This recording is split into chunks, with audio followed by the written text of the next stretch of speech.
My name is Tessa, and I've been working in Europe for about a year now. It's been a good change for me, new experiences, new people, a fresh start. Back home, I left behind my parents and my younger sister Janet, though honestly, we weren't exactly what you'd call a close-knit family.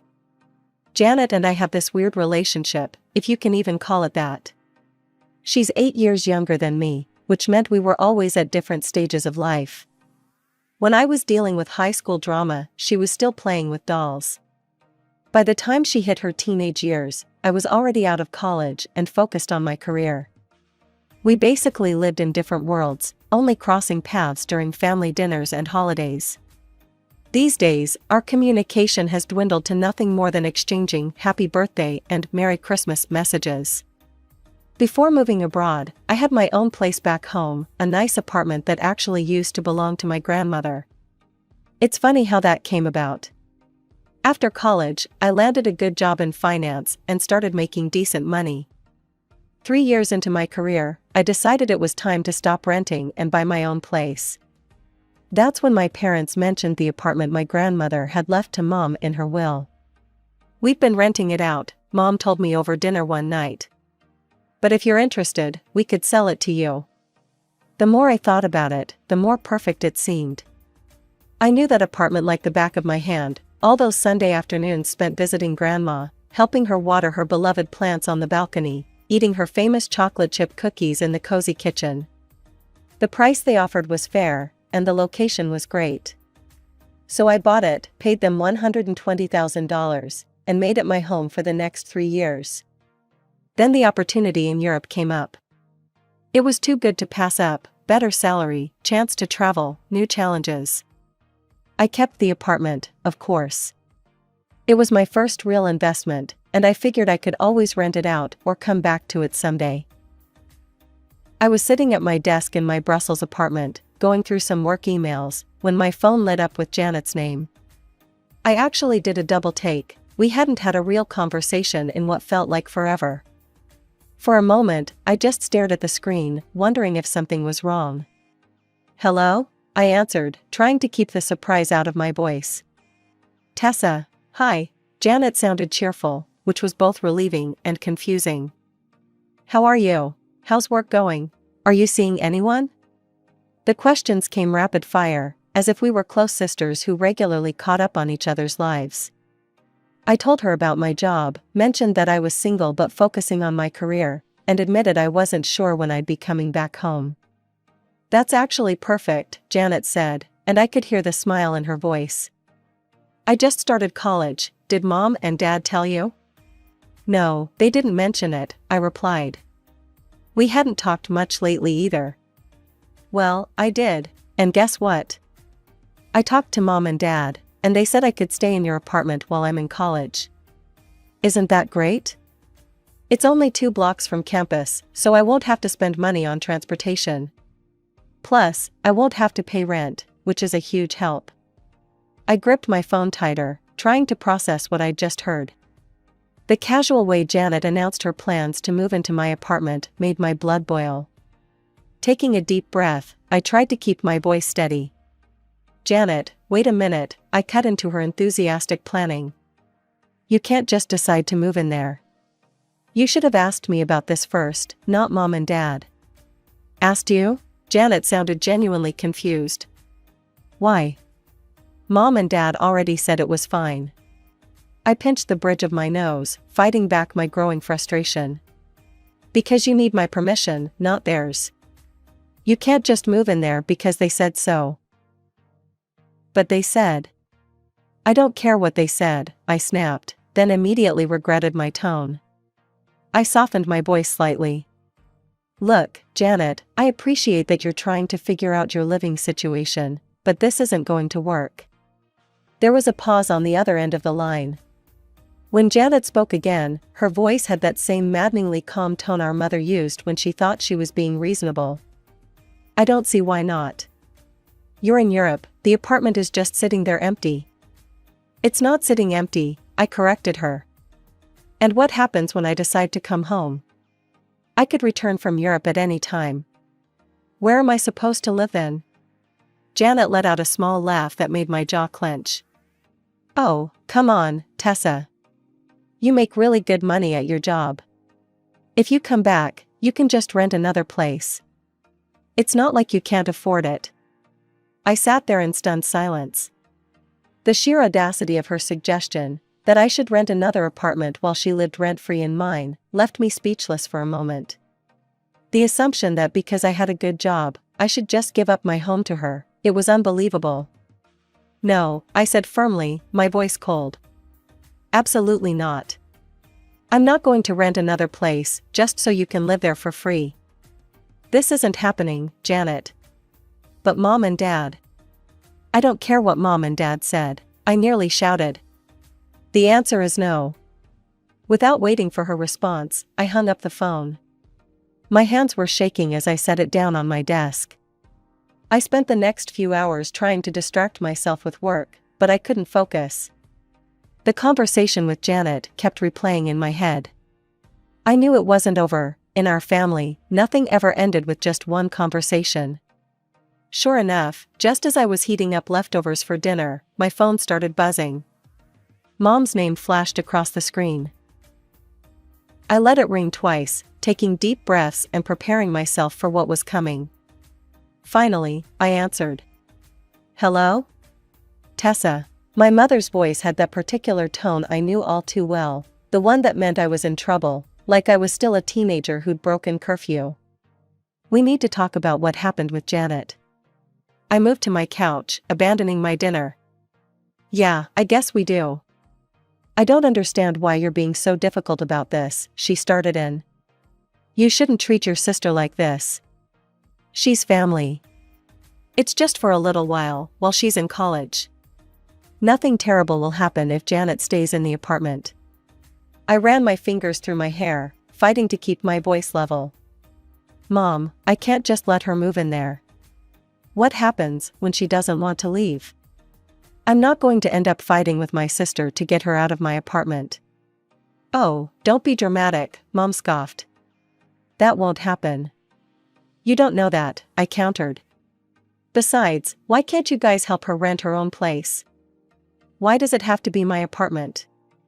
There was a slight pause before Mom answered, we've already spent all our money on Janet's college tuition. We can't afford to pay rent on top of that. I stood up and started pacing my living room. Well, I don't want her living there. Who knows what could happen to the place? And besides, I'm renting it out right now. I'm getting income from that apartment. If Janet moves in, I'll be the one paying the bills while she lives there for free. Well, I could hear her trying to think of a response. Unless, I added, you and Dad want to pay me rent for Janet to live there? The silence on the other end of the line was deafening. Then my mother's voice came back, sharp and angry. I can't believe how brazen and selfish you're being. Demanding rent from your own sister? What's gotten into you? Selfish? Now I was the one getting angry. How is it selfish to want to keep my own apartment? The apartment that I bought with my own money? Or did you forget that I paid you and Dad $120,000 for it? That has nothing to do with. It has everything to do with this. I was practically shouting now. I didn't get this apartment for free. I bought it with my money. My hard-earned money. The line went dead. The next week dragged by in complete silence. No calls from Mom, no messages from Janet, nothing. I threw myself into work, trying to ignore the knot in my stomach that grew bigger each day. Every time my phone buzzed, I jumped, but it was never them. I was in the middle of a presentation at work when my phone started vibrating in my pocket.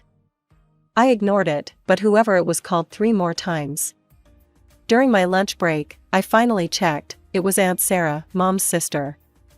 We weren't particularly close, but she'd always been the voice of reason in family disputes. Tessa, her familiar voice came through the line. What's going on with your family? I just talked to your mother, and she seemed, well, not herself. I sighed and closed my office door. It's a mess, Aunt Sarah. Over the next 20 minutes, I poured out the whole story, Janet's call, Mom's reaction, everything. Aunt Sarah listened without interrupting, making only small sounds of acknowledgement. "I see," she said when I finished. "Have you tried talking to Janet again?" Calmly, "I mean? It sounds like there might be some misunderstanding here." "What's there to misunderstand?" I asked, slumping in my chair. "They want my apartment for Janet, end of story." "Honey," Aunt Sarah's voice was gentle but firm, "sometimes things aren't as simple as they seem. Call your sister. Video call her, so you can see each other's faces. Try to understand where she's coming from, and make sure she understands where you're coming from too." I wanted to resist, but something in her tone made me reconsider. Maybe she was right. Maybe we needed to clear the air. That evening, after work, I took a deep breath and initiated a video call with Janet. To my surprise, she answered almost immediately. She looked tired, her usually neat hair pulled back in a messy ponytail. "Hi," I said, trying to keep my voice neutral. "Can we talk?" Janet nodded, her expression guarded. "I need to understand something," I started. "Why are you so set on living in this particular apartment? Why not rent your own place?" Janet's face hardened slightly. "Why should I rent somewhere else when Mom and Dad said I could stay in their apartment? You lived there for 4 years, now it's my turn. They said it was fine." I felt like I'd been slapped. "Their apartment?" "Yeah," Janet said, lifting her chin. "Mom and Dad's apartment. They inherited it from Grandma, remember? They said I could live there while I'm in college, just like you did." For a moment, I just stared at her through the screen. Then, without a word, I reached for my laptop and pulled up my files. "Janet, I need to show you something." I shared my screen and opened the folder containing my property documents. "This isn't Mom and Dad's apartment. It hasn't been for years. Look at the date on this deed of sale. Look at the purchase agreement. I bought this apartment from them. I paid them $120,000 for it." The silence that followed was absolute. Janet's eyes widened as she scanned the documents, her mouth falling slightly open. But that's impossible," she whispered. "They told me, they said." She shook her head. "This doesn't make any sense. Why would they lie about this? How could they forget selling you the apartment?" I watched Janet's face on my screen as she processed the documents I'd shown her. She looked pale, confused, and somehow younger than she had just moments before. I felt a sudden surge of sympathy for my sister. "Well," I said, trying to lighten the mood, "at least the money went to a good cause. Mom told me they used it to pay for your college tuition." Janet's head snapped up. "What?" "The money from the apartment sale," I explained. "Mom said they spent it on your education." Janet let out a strange laugh that sounded more like a sob. "Tessa, I'm on a full scholarship. Mom and Dad haven't paid a cent for my education." Now it was my turn to stare in shock. But Mom just told me last week that they couldn't help you with rent because they'd spent all the money on your tuition." We sat in stunned silence, both processing this new revelation. Then Janet spoke up, her voice trembling slightly. "Do you remember when I wanted those dance classes in middle school?" she asked. "Mom told me they couldn't afford it because they'd just bought you a new laptop for college." "What?" I shook my head. "I never got a laptop from them. I saved up from my summer job to buy one." Janet leaned closer to her screen. "And remember that summer camp I wanted to go to? The one all my friends were attending? Mom said they couldn't send me because they'd just paid for your college application fees. But I applied for fee waivers," I said slowly. "I handled all my college applications myself because they told me they'd spent all their money on your new school uniforms." "School uniforms?" Janet's eyebrows shot up. "My school didn't even have uniforms." We spent the next hour trading stories, each one more revealing than the last. A pattern emerged. Whenever either of us had asked for something, our parents had blamed their inability to provide it on having just spent money on the other sister. It was like putting together a puzzle where none of the pieces matched the picture we'd grown up believing.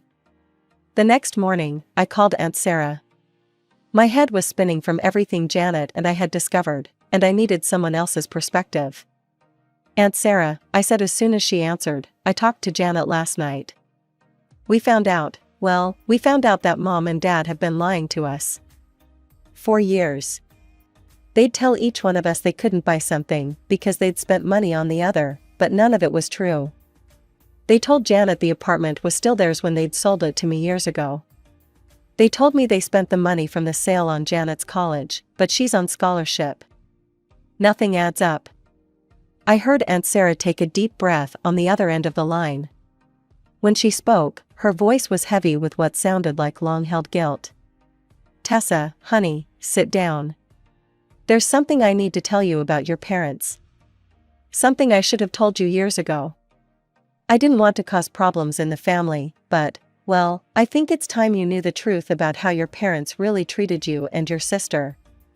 I sat on my couch, phone pressed to my ear, waiting for Aunt Sarah to continue. The silence stretched for what felt like minutes before she finally spoke again, her voice heavy with regret. "Your parents, they weren't what you thought they were, Tessa. They weren't struggling to make ends meet like they always claimed. Your grandmother, she gave them money every month, a substantial amount, specifically for you and Janet." My hand tightened around the phone. "What do you mean, specifically for us?" "She wanted to make sure her granddaughters were well taken care of," Aunt Sarah explained.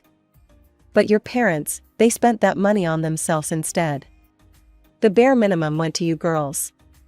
They'd buy the cheapest groceries for home, get you the most basic necessities, while they—" She paused, as if struggling with the words. "While they what?"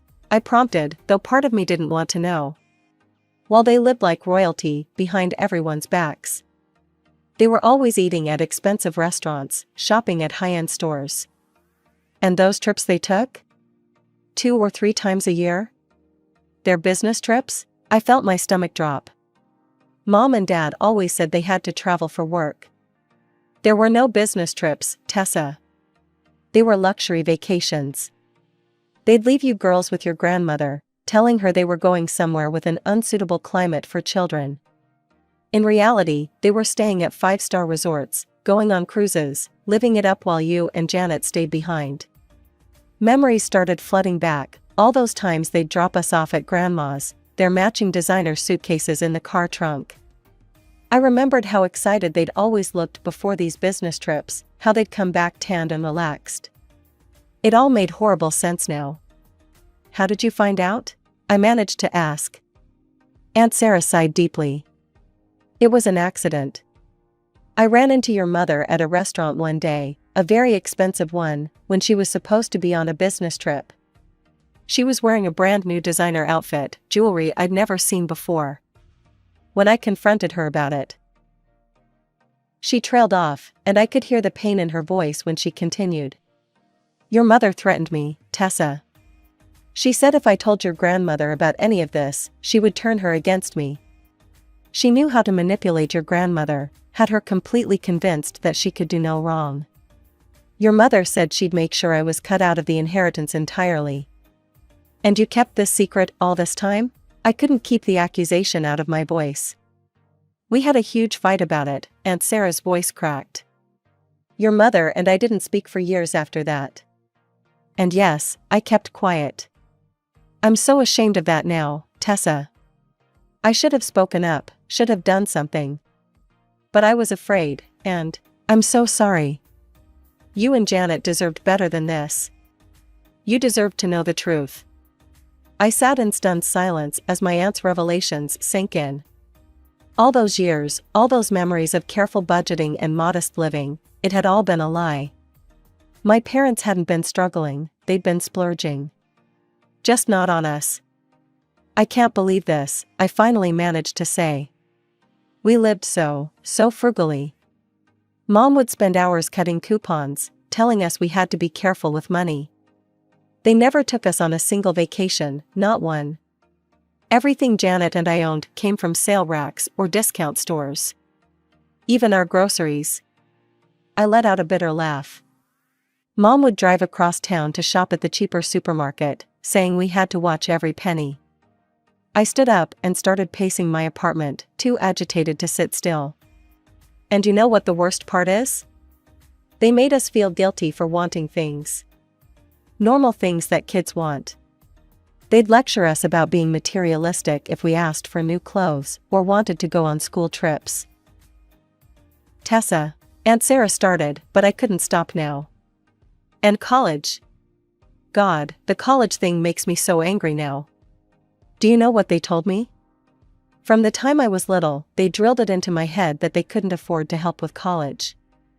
They said I had to study hard and get scholarships because there was no other way. I spent my entire high school career terrified of getting anything less than perfect grades because I thought my future depended on it. I could hear the strain in my voice, years of stress and anxiety bubbling to the surface.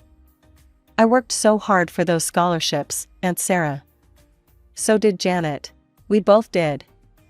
And now you're telling me. Your grandmother made specific provisions in her will, Aunt Sarah cut in quietly. She left your mother extra money, a significant amount, specifically earmarked for both of your college educations. It was a condition of the inheritance. Your mother was supposed to use that money to put both you and Janet through college. The phone nearly slipped from my suddenly numb fingers. What? Your grandmother wanted to make sure both her granddaughters would get a good education.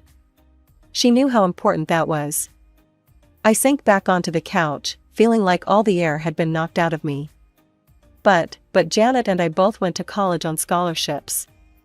They never gave us a penny for tuition. They told us they couldn't afford it. I know, Aunt Sarah said softly. They kept all that money for themselves, just like they kept the monthly allowance your grandmother gave them for your care. The next morning, I requested an emergency vacation from work. My boss must have heard something in my voice, because he approved it immediately. Within 48 hours, I was on a plane home. Janet met me at the airport, and we spent the entire drive to her dorm room, talking about everything Aunt Sarah had revealed. I can't believe they did this to us, Janet kept saying, gripping the steering wheel so tight, her knuckles were white. All those times they made us feel guilty for wanting things. We arrived at our parents' house that afternoon. It was strange how normal everything looked, the same well-maintained lawn, the same expensive car in the driveway that they'd claimed was a necessary business expense. How many lies had we believed over the years? Mom answered the door with a smile that quickly faded when she saw both of us standing there. Girls? What's this about? We need to talk, I said firmly, walking past her into the house. Where's Dad?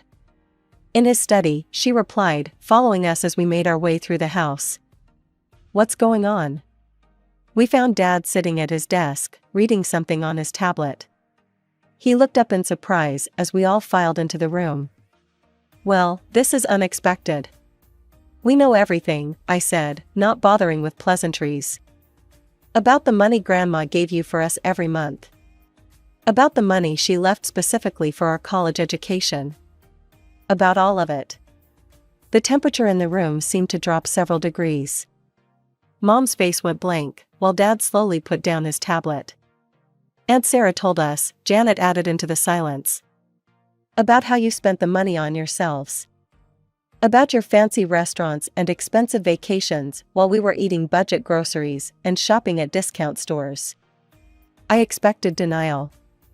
I expected anger. What I didn't expect was my mother's calm, almost dismissive response. Well, she said, straightening her designer blouse, I don't see what there is to discuss. We did nothing wrong. We fed you, clothed you, raised you. No one can accuse us of child abuse. Nothing wrong? I felt my voice rising. You took money that Grandma gave you specifically for us and spent it on yourselves. We lived the lifestyle we deserved, Dad chimed in, his voice equally unperturbed. It was our money to spend as we saw fit. Your money? Janet's voice cracked. It was Grandma's money. She gave it to you for us. Mom waved her hand dismissively. What's done is done. You can't prove anything now anyway. The money's long gone. The casual way they admitted it, without a hint of shame or remorse, felt like a physical blow. They weren't even trying to deny it anymore, they simply didn't care. "You know what?" I said, suddenly feeling very calm. "You're right. The money's gone. But so is our relationship with you." Janet and I walked out of that house and never looked back. That was 6 months ago. Things are different now. Better, in many ways. Janet and I talk almost every day. I helped her find a nice apartment near campus, and I cover her rent. It's the least I can do for my little sister. She found a part-time job at a local coffee shop to cover her other expenses, insisting on being as independent as possible. Last week, Janet and I had dinner together at her new place. We talked and laughed for hours, sharing stories and making plans for the future. Looking at her across the table, I realized something. Our parents might have stolen our money, but they accidentally gave us something valuable in return. In trying to keep us apart with their lies, they ended up bringing us closer together than ever before.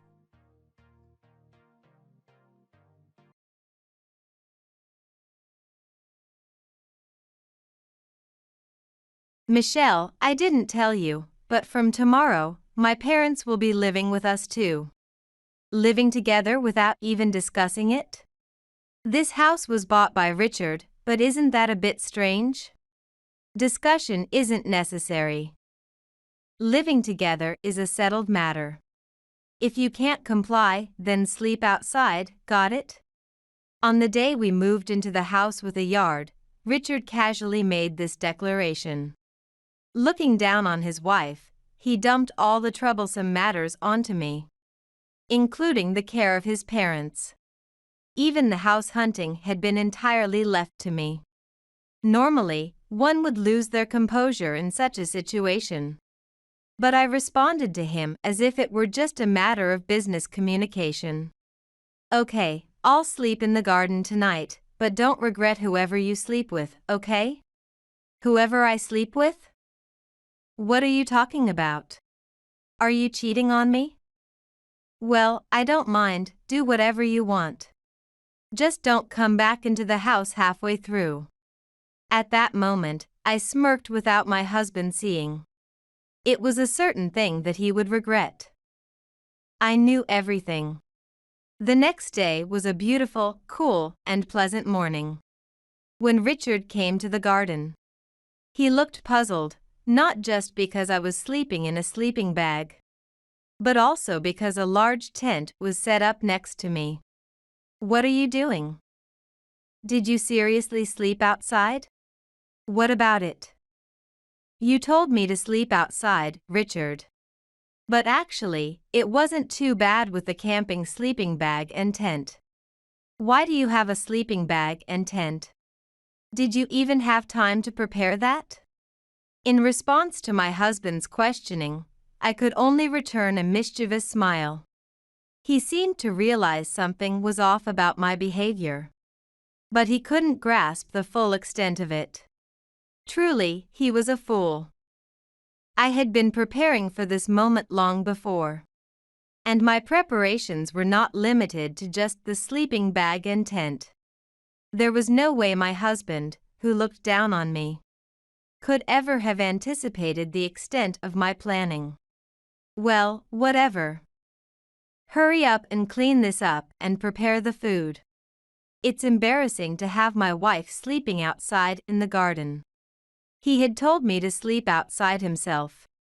Yet, he ridiculed me with a sarcastic laugh. But I didn't change my expression, because my counterattack had already begun and would end today. Richard muttered complaints with a twisted smile as he walked towards the new house. That's when the in-laws arrived at the new home. They too had a puzzled look upon seeing the garden state. Whether they knew the situation or not, it was undeniably an odd scene. Feeling sorry before my kind in-laws, I had to expose Richard's true nature. I couldn't let him deceive them too. As I greeted my in-laws, they approached me with a confused look to understand the situation. "Michelle, were you really sleeping in the garden?" I was surprised to see the sleeping bag and tent. Was it because it was the first day of moving? Did something happen with Richard? It was natural for the in-laws to be curious. As I pondered where to start explaining, Richard interjected. Michelle wanted to sleep in the garden. She's into camping, you know.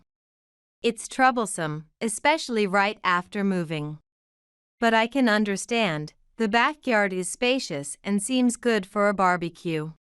With a calm demeanor as if nothing had happened, Richard lied.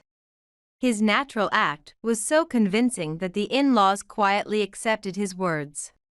This is how he continued to deceive them. All to torment me and hide a significant secret. While puzzled, the in-laws still smiled at me and went inside the new house. Hey Michelle, just a heads up, don't say anything unnecessary to my parents. Just stay quiet and follow my lead as usual. That's your role, understand? Now clean this up and get ready to make the food. Don't forget to take care of my parents. When the in-laws were out of sight, Richard reverted to his usual commanding tone. Normally, I would have complied, but today was different. Seizing the opportunity for retaliation, I quickly responded. Understood, I'll prepare for 5 people. We have a very important guest today. Huh? It's just you and me here. What nonsensical thing are you talking about? Don't irritate me first thing in the morning. This is why useless wives. Richard grumbled as he headed towards the new house. At that moment, I slowly pointed to a certain place. Curious, Richard stopped and shifted his gaze. Shortly after, his eyes widened in shock. Huh, why are you here? What is this all about? Hello, Richard. I've been waiting to talk to you. The man who appeared was Jason White, the department manager at the company where Richard worked. Richard was unable to hide his surprise, especially since Jason had emerged from the tent.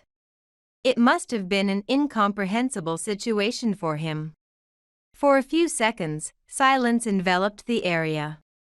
Richard seemed to be choosing his words carefully but honestly asked Jason, "What did you want to talk about?" "Wait, are Michelle and you having an affair?" "Come to think of it, Michelle, you said yesterday not to regret whoever you slept with." "Huh? What are you talking about?" "There's no way that's the case. Mr. White arrived about 30 minutes ago. I also like camping." "Richard, I waited inside the tent until you woke up." "Arrived 30 minutes ago? So, did you overhear our conversation just now?" As if drained of blood, Richard's face paled. The conversation had been completely overheard by Jason. I had heard from Michelle, but I didn't want to believe it until the end. That you were hiding your true nature and bullying your wife.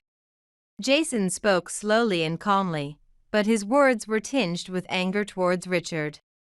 Panic surged through Richard, and his body began to tremble slightly. "No, this is a misunderstanding, Mr. White. I just spoke a bit harshly, but it was never bullying." "Spoke a bit harshly? It didn't seem that way to me. Your words were clearly malicious and condescending. What has Michelle ever done to you?" Jason's anger intensified, and Richard's trembling grew. The attitude he had displayed while ridiculing me was nowhere to be found. He was like a frog being stared down by a snake, completely frozen. "I can't believe it, Richard. You do excellent work at the company. But to behave like this towards your wife. I'm frankly disappointed. I really didn't intend to bully my wife. I've been frustrated because work hasn't been going well recently. And I guess I took it out on her." Sweating profusely, Richard frantically scrambled for words to defend himself. As Jason had mentioned, Richard was highly regarded at work. Not only for his job performance, but also for his personality. If one did not know any better, it would be hard to believe he could bully his wife. However, Jason and I knew everything. They were aware that Richard had been deceiving those around him and hiding a significant fact. And today, Jason had come here in connection with that hidden fact. Quietly, Jason told Richard the name of a woman. Anna Parker, you know her well, don't you, Richard? She's an employee at a client I'm in charge of. Did something happen to her? She's my wife. At those words, Richard's eyes filled with surprise and confusion. And he struggled to find words. His face paled suddenly, and his eyes showed fear. Jason White looked at him with a cold gaze. Richard took a deep breath to calm himself and hesitantly began to speak. Anna Parker is your wife, Mr. White? No way. But her surname is different, right? She's Anna Parker, isn't she? Anna uses her maiden name at work. It seems smoother for business as everyone is accustomed to her maiden name. There are several other women at her workplace who also use their maiden names. I didn't know anything. Anna never told me anything either. Richard was more desperate than ever, and there was a reason for his desperation. He had been having an affair with Anna, unaware that she was his boss's wife. Jason's visit to the house today was to discuss this affair. When Michelle told me about your affair, I was truly shocked. That the other woman was my wife, no less. This isn't something that can just be overlooked. Well, before that, infidelity is inexcusable no matter who it involves. You were betraying Michelle. Michelle told you? When? How long have you known? I've known for several months. It started when you began to act coldly towards me after finding out I was infertile. The trigger for Richard's bullying was the discovery of my infertility. I was undergoing infertility treatments. But Richard was not supportive and became increasingly colder, leaving me feeling isolated. One day, while he said he was going on a business trip, and I went out camping as a hobby, I accidentally witnessed him leaving for a romantic trip. That's when I decided to investigate his infidelity. As a result, I discovered that his affair was with his boss's wife. This fact ignited a desire for revenge within me. Amidst this, Richard brought up the idea of buying a house with a garden. His suggestion served as a catalyst for advancing my revenge plan. I monitored his actions and prepared a plan for revenge, leading up to today. Richard wanted children, right? That's why I was trying hard with the infertility treatments. But instead of supporting me, you stopped even listening to me. You discarded me and had an affair with Anna, didn't you? Richard, you just said you didn't intend to bully your wife. But it was premeditated, wasn't it? You were trying to drive her to divorce. Not telling her about living with your parents was also part of your harassment, wasn't it? That's not. With words filled with undeniable anger, Richard was left stammering. This hit the nail on the head. And both Jason and I glared at him with eyes full of disappointment and disdain. Richard's face turned pale as a sick person's, and his body trembled violently. Yet, he forced himself to speak, unable to admit the truth. I admit I've been harsh on Michelle. But the accusations of infidelity by Michelle and Mr. White are just baseless, aren't they? There's no proof. Michelle said I was on a romantic trip. But I just happened to run into Anna on a business trip. We had late meetings and went out for drinks because of work, but I wasn't unfaithful. I see, indeed there's no proof. We didn't prepare any. Right, Michelle?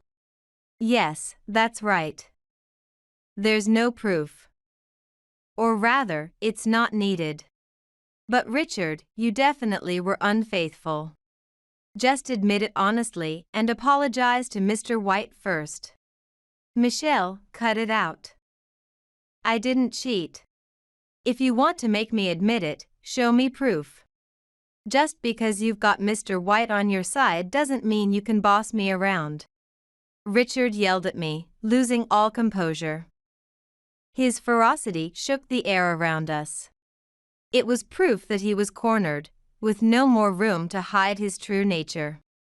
Unaware that every excuse he made only tightened the noose around his neck. He was truly foolish. What's the matter, Richard? Why are you raising your voice so much? It was heard all the way inside the house. Ah, that man there, he's Mr. White, isn't he? I'm terribly sorry for causing such a commotion. Actually, I came here today to discuss the matter of Richard's infidelity. Jason spoke straightforwardly, causing the in-laws to be dumbfounded. Their mouths agape in shock. To them, Richard did not seem like a man who would cheat. So they couldn't immediately believe it. However, being seriously told by Richard's boss made it hard for them to simply deny it. Silence enveloped the surroundings. Then, after about 10 seconds, the father-in-law hesitantly asked Richard. Infidelity. Is it true, Richard? I can't believe Mr. White would come all the way to our house just to joke about it. But I can't comprehend it either. Explain it so that we can understand. Father, it's not true. This is a misunderstanding by Mr. White. He's accusing me of cheating without any proof. I absolutely did not cheat, so please rest assured. Richard was acting as usual. Maybe it was ingrained in him after years of practice. Even in such a situation, he smoothly lied. As the father-in-law fell silent in thought, the mother-in-law then asked me, Michelle, what on earth is going on? I don't understand anything. There was a sleeping bag and tent in the garden which I thought was strange. But is that related to Richard's cheating? Is Richard really cheating? Mother, I'm sorry to have shocked you. But what Mr. White is saying is true. Richard is having an affair. Moreover, his partner is Mrs. White. I will prove it now. After saying this, I pointed again to a certain place. Richard and the in-laws checked where I was pointing, which was the tent set up in the garden. They looked puzzled, but the next moment, they were about to witness a shocking scene. Everyone, I am truly sorry for the trouble I have caused. Emerging from the tent was Anna Parker, the wife of director Jason White and my husband's affair partner. In fact, Jason hadn't come alone, he was accompanied by Anna. This meant that Anna had been privy to the entire discussion all along. The in-laws, meeting Anna for the first time, were shocked to see an unfamiliar woman emerge from the tent.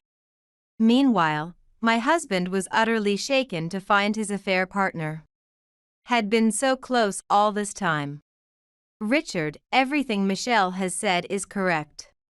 We don't even need proof because Anna herself has fully admitted to the affair.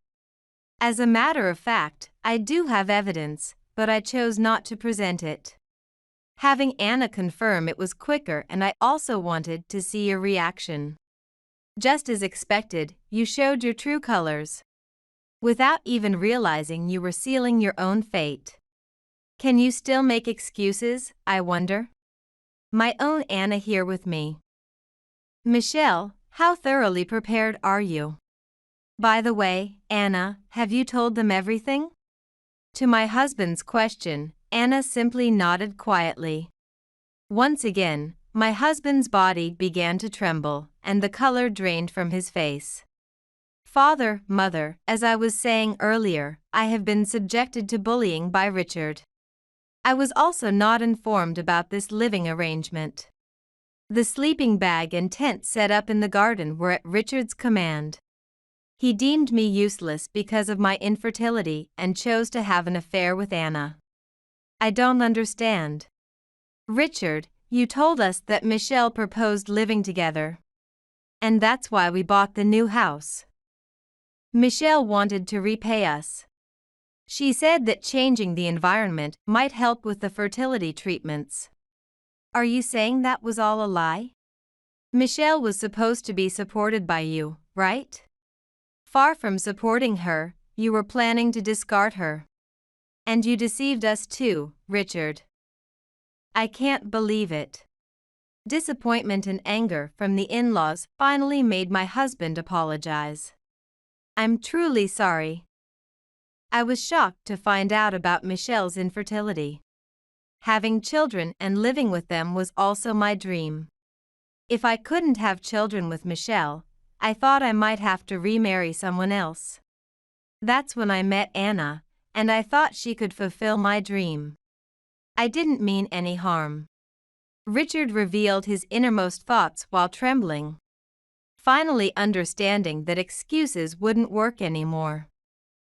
He continued to apologize. However, immediately after, his body flew through the air and hit the ground with a dull thud. An extremely furious father-in-law stood there, looking like he might burst a blood vessel at any moment. Michelle wanted children just as much as you did. Did you ever think about how she feels? Not being able to have them even though she wants to? Is Michelle your property? Do you throw her away when you don't need her anymore? What do you say, Richard? Answer me. For the first time, I saw my usually gentle father-in-law show such anger. But more than that, his expression was filled with sadness. It was unthinkable that his beloved son was doing such inhumane things behind his back, and still trying to justify them. I am not a parent yet, but if I imagine if it were my child, it would tear me apart. Michelle's mother also approached Richard lying on the ground, her face just as sad.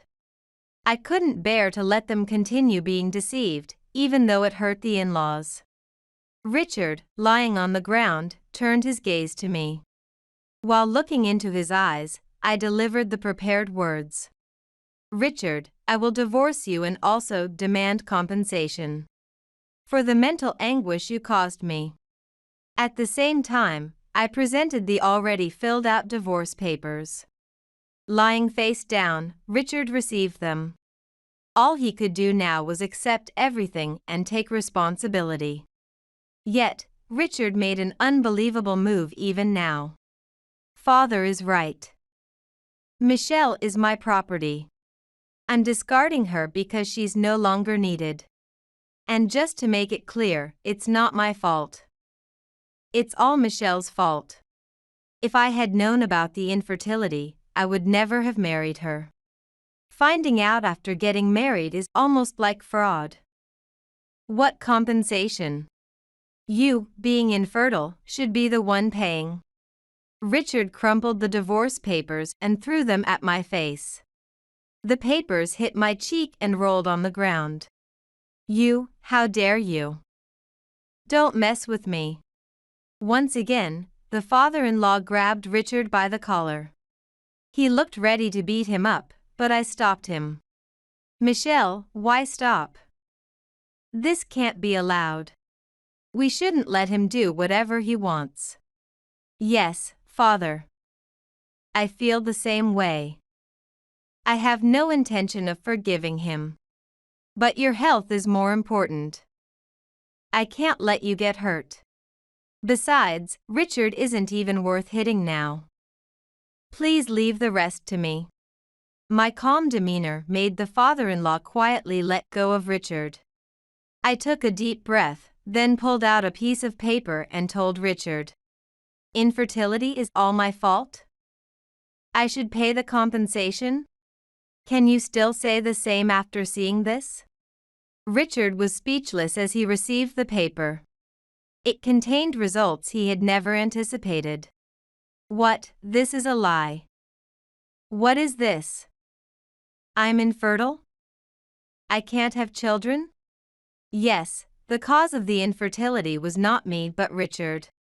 I had asked him to just provide a sample for the infertility treatments. Infertility isn't always due to the woman, about half the time, it's due to men. The test results diagnosed Richard with azoospermia. There might be a possibility of recovery with treatment, but it seemed difficult.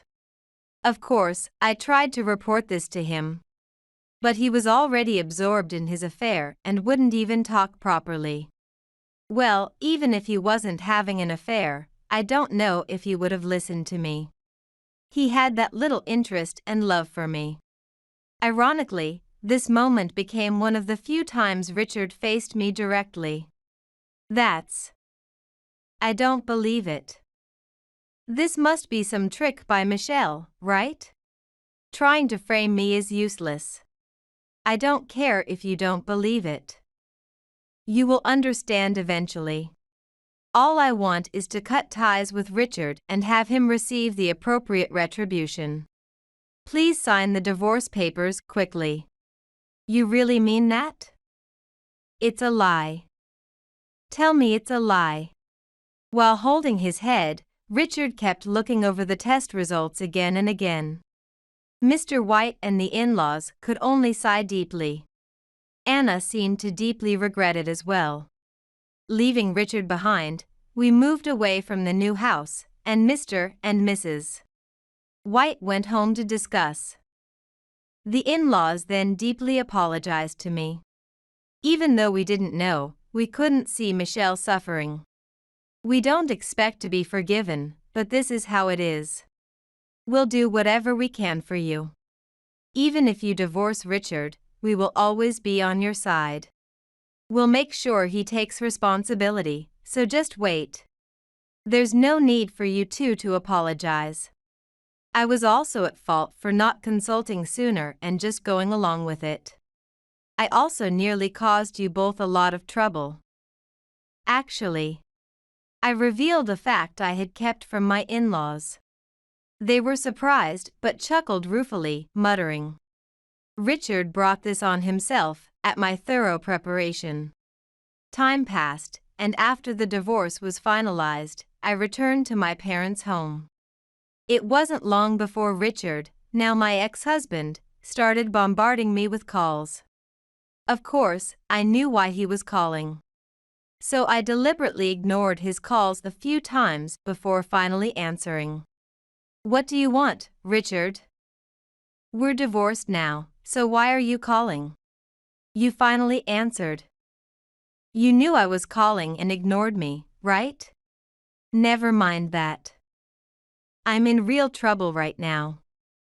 I thought it was your doing, so I called." His voice held not a hint of composure.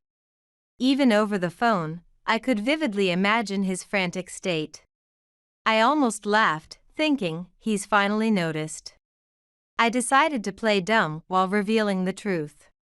"What kind of trouble?" "I don't know anything about that." "Oh, but there is one thing I do know.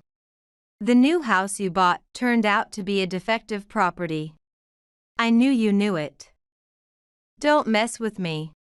I was too busy to notice earlier, but it's not even livable. What are you going to do about it?" "What do I do?"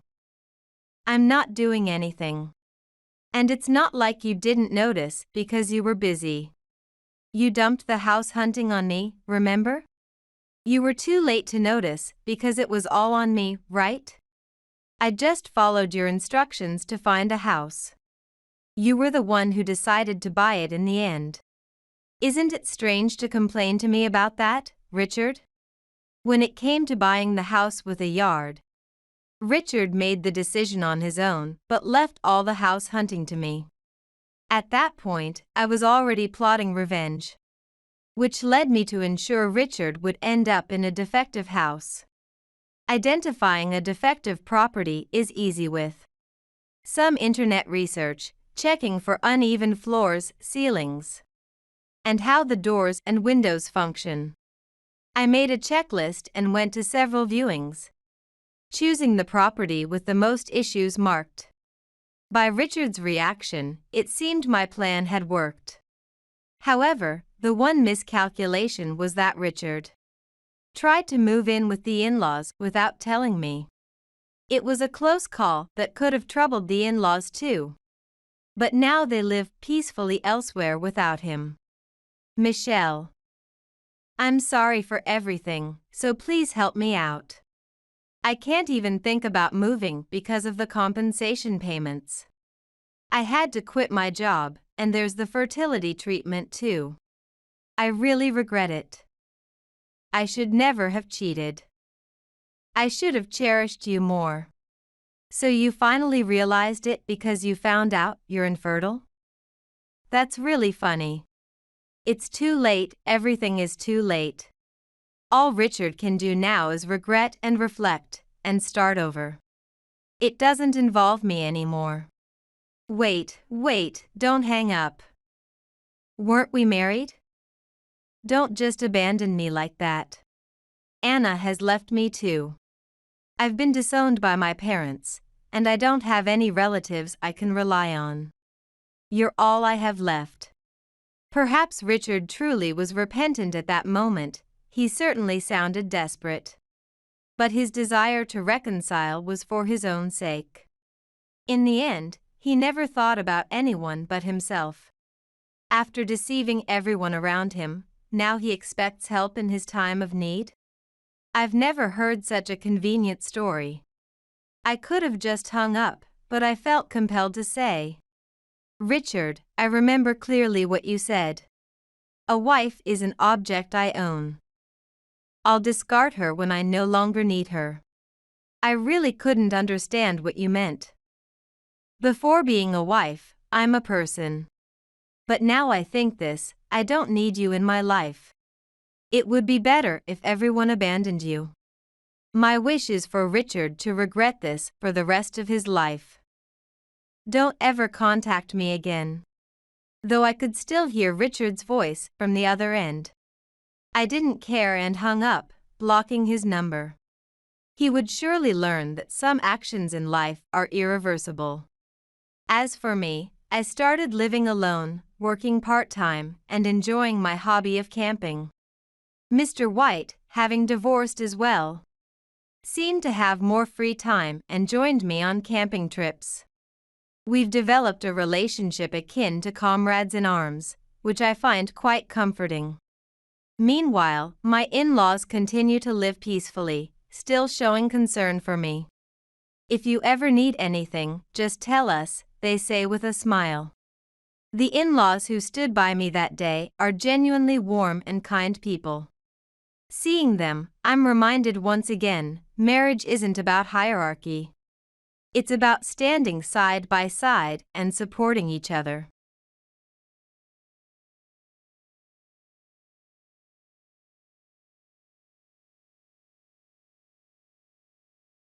Your husband is dead, and you'll be going back to your parents' home, right? We'll live in this house then. Just after the funeral of my dear husband, who suddenly left this world, his parents, my in-laws, visited me as I was engulfed in sorrow. Though not many, this house is filled with memories of living with my husband. Why must I be the one to leave? But before I could even wipe my tears, my mother-in-law coldly stated this. My name is Jenny. I work as an office clerk at a real estate agency. The meeting with my dear husband, Ted, was facilitated by the real estate agency where I work. He was the brother of my male colleague, and the two brothers were very close, often visiting each other since their workplaces were near. As I worked with him, I became friends with my colleague, who later became my brother-in-law. This connection led him to introduce me to his older brother. Gradually, as I was invited by the brothers to have lunch together, our time spent together increased. I recognized Ted as a bright and good man, but I had not considered him romantically. Nor did I think he saw me that way until one day, something changed. We were supposed to meet at a restaurant booked by my colleague. But suddenly, he couldn't make it due to urgent business. It seemed a waste to cancel the reservation. So, for the first time, it was just the two of us. I later learned that the brothers had conspired, with the younger brother arranging for us to be alone. The conversation flowed easily, enhanced by the delicious food. And we quickly found ourselves growing closer, sharing our backgrounds and values. The more I discovered about his inner warmth, the more I was drawn to his warm smile. This day marked a turning point in our relationship. And it didn't take long for us to get married. It wouldn't have happened without my brother-in-law's help, for which I am profoundly grateful. Then came the day to meet the in-laws. I was filled with anxiety, but they welcomed me very kindly. The considerate exchanges continued, and I found myself relaxing. I'm really glad you could come. We've been looking forward to meeting you, Jenny. We hope today will be a good day, and we've prepared a lot of food. My mother-in-law said this, taking great care of me. My in-laws, like their eldest son, my husband, were very independent people and easy to get along with. I felt relieved and grateful for the enjoyable time I spent at my in-laws' home. We had many interactions, but my in-laws always supported our happiness, without imposing any ideas about marriage or children, maintaining a comfortable distance. Eventually, the idea of living together at my in-laws came up. But we had plans to build our own home. Actually, my grandfather left a house for me. As I explained, my in-laws listened intently and nodded. I was my grandfather's only grandchild, and he adored me, eventually leaving me a well-renovated house and land. He passed away after the inheritance procedures were completed. The land was nearby, and its value had skyrocketed due to redevelopment. However, I knew from my long experience in real estate that selling it, rather than living there, would be more beneficial for our ideal home plans. I was grateful for my grandfather's love, but since he had told me I could sell the house if I wanted, we had already considered selling it. After our marriage, we moved there. However, it was far from work, and living there, despite the good location, was impractical. As we planned the sale, a significant change came into our lives. My husband, a salesperson, was transferred. His company had branches nationwide, and he was the only suitable candidate. So refusing the transfer was not an option. I'll definitely come back on holidays. Plus, my parents will come to visit. It's no trouble, but could you take them out? That's fine, your parents are lovely people. But, it looks like selling the house will have to wait. So, my husband's solo assignment was decided because of my job. It was sudden, but I endured the loneliness and worry, waiting for the day we could live together again. As my husband said, on his days off, my in-laws, especially my mother-in-law, would often visit. She told me how she had endured loneliness many times while raising young children during my father-in-law's business trips. Even without children, you can nurture family memories. Why don't we go out together? Shopping can clear your mind. Let's go, Jenny. Thanks to my mother-in-law, I didn't feel lonely, and my holidays became busy. However, I gradually began to notice troubling signs. On my days off, my mother-in-law almost always invited me out. That was fine, but after a month, her invitations became more forceful, regardless of my fatigue or housework. I'd like to rest this week. If I said that, my mother-in-law would frown as if I were being selfish. But isn't it fun to go out together? Or do you mean to say you don't like going out with me? No, that's not it, but you've been taking me out every week, Don't you need a break too? My mother-in-law looked sad. Even as I tried to clear up the misunderstanding, she refused to listen. Reluctantly agreeing, she would then burst into a smile and act as if she had never clung to me so persistently. My suspicions about my mother-in-law's behavior grew. The places she forced me to go were stores that led to high expenses. The shopping at brand stores and expensive meals continued, and I was manipulated into paying. My mother-in-law would often leave the store first, leaving me to handle the payments. She never thanked me for the payments, nor did she ever repay them. Indeed, I had a house and a decent salary, so I wasn't worried about savings.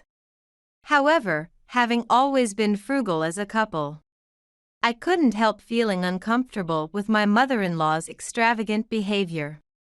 It was the same when both in-laws were present. In fact, with my father-in-law joining, my burden only increased. I knew I needed to resolve this, but it was hard to discuss with my husband. He had said, "I will definitely come back on holidays." His branch office was very busy, and he rarely could return. "I heard from Mom that you're going out every week. Are you managing okay? Doesn't seem like there's anything to worry about." When I video called my husband, I could see the bags under his eyes and his slightly thinner cheeks. His work fatigue was evident. I felt guilty about bringing up the issue with my mother-in-law, and ended up pretending everything was fine. "Your mom has been really kind to me. Take care of yourself, Ted. I'm okay, so don't worry." While I misled my husband, I couldn't refuse to cover the expenses with my in-laws. However, their behavior escalated, and finally, when I said I couldn't go out one day, they said this. "So, hey, could you lend me some money?" "What? I have to pay?" "Just a little bit, really just a bit. I've already booked the restaurant. I'll take another friend instead, so could you cover what I'm short?" I wanted to refuse, but that would only complicate things, leaving no resolution.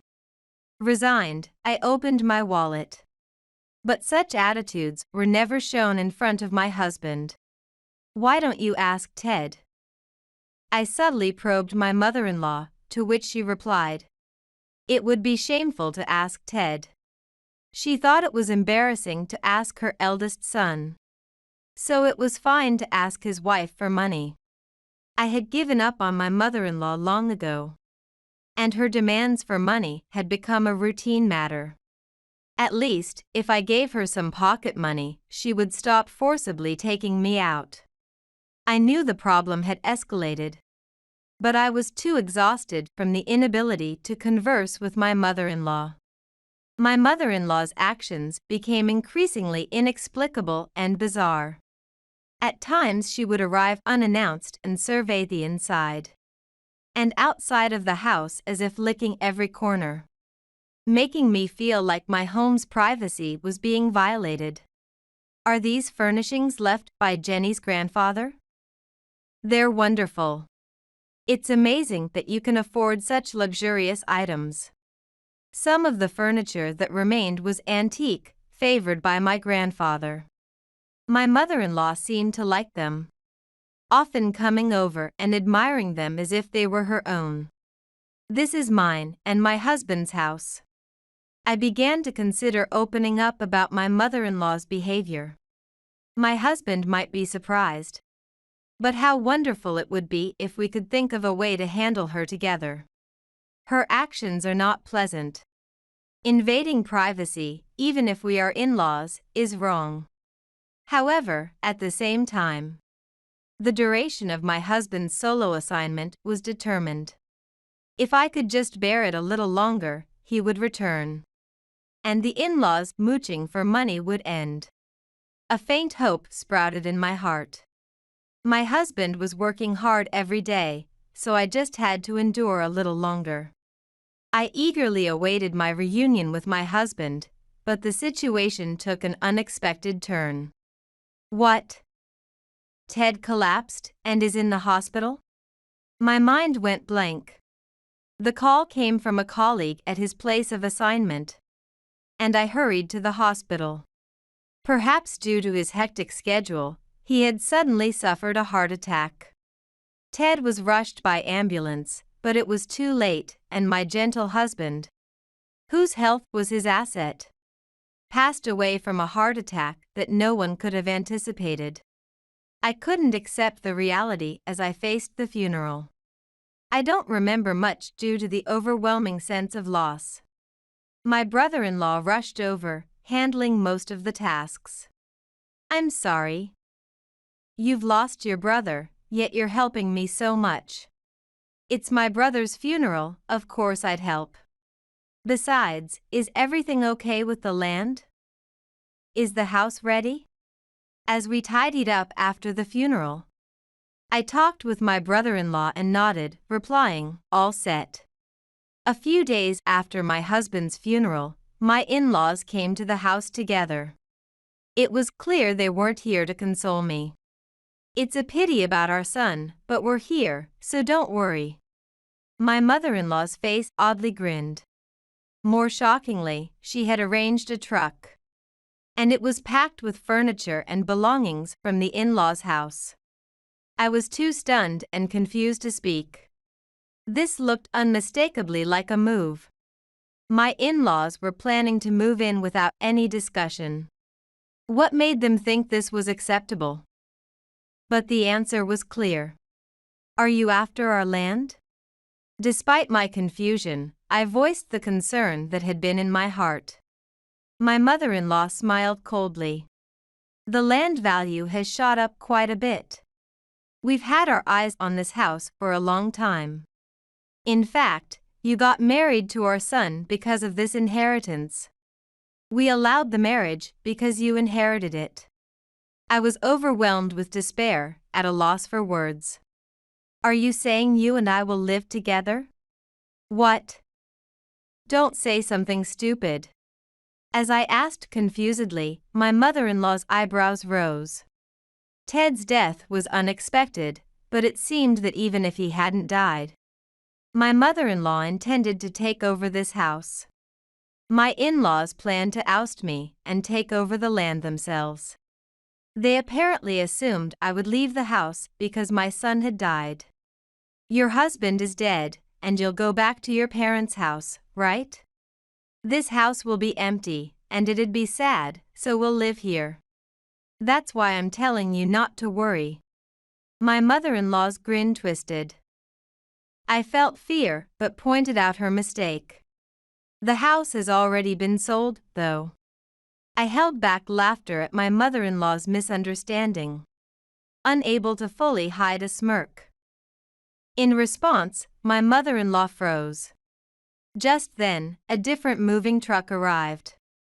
Sorry, we're here for the delivery to this house.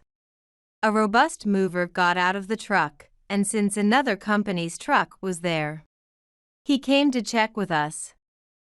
My mother-in-law's movers also descended, unable to start their work due to the arrival of another truck. Realizing something was amiss, they asked the in-laws for an explanation, but both were too flustered to respond clearly.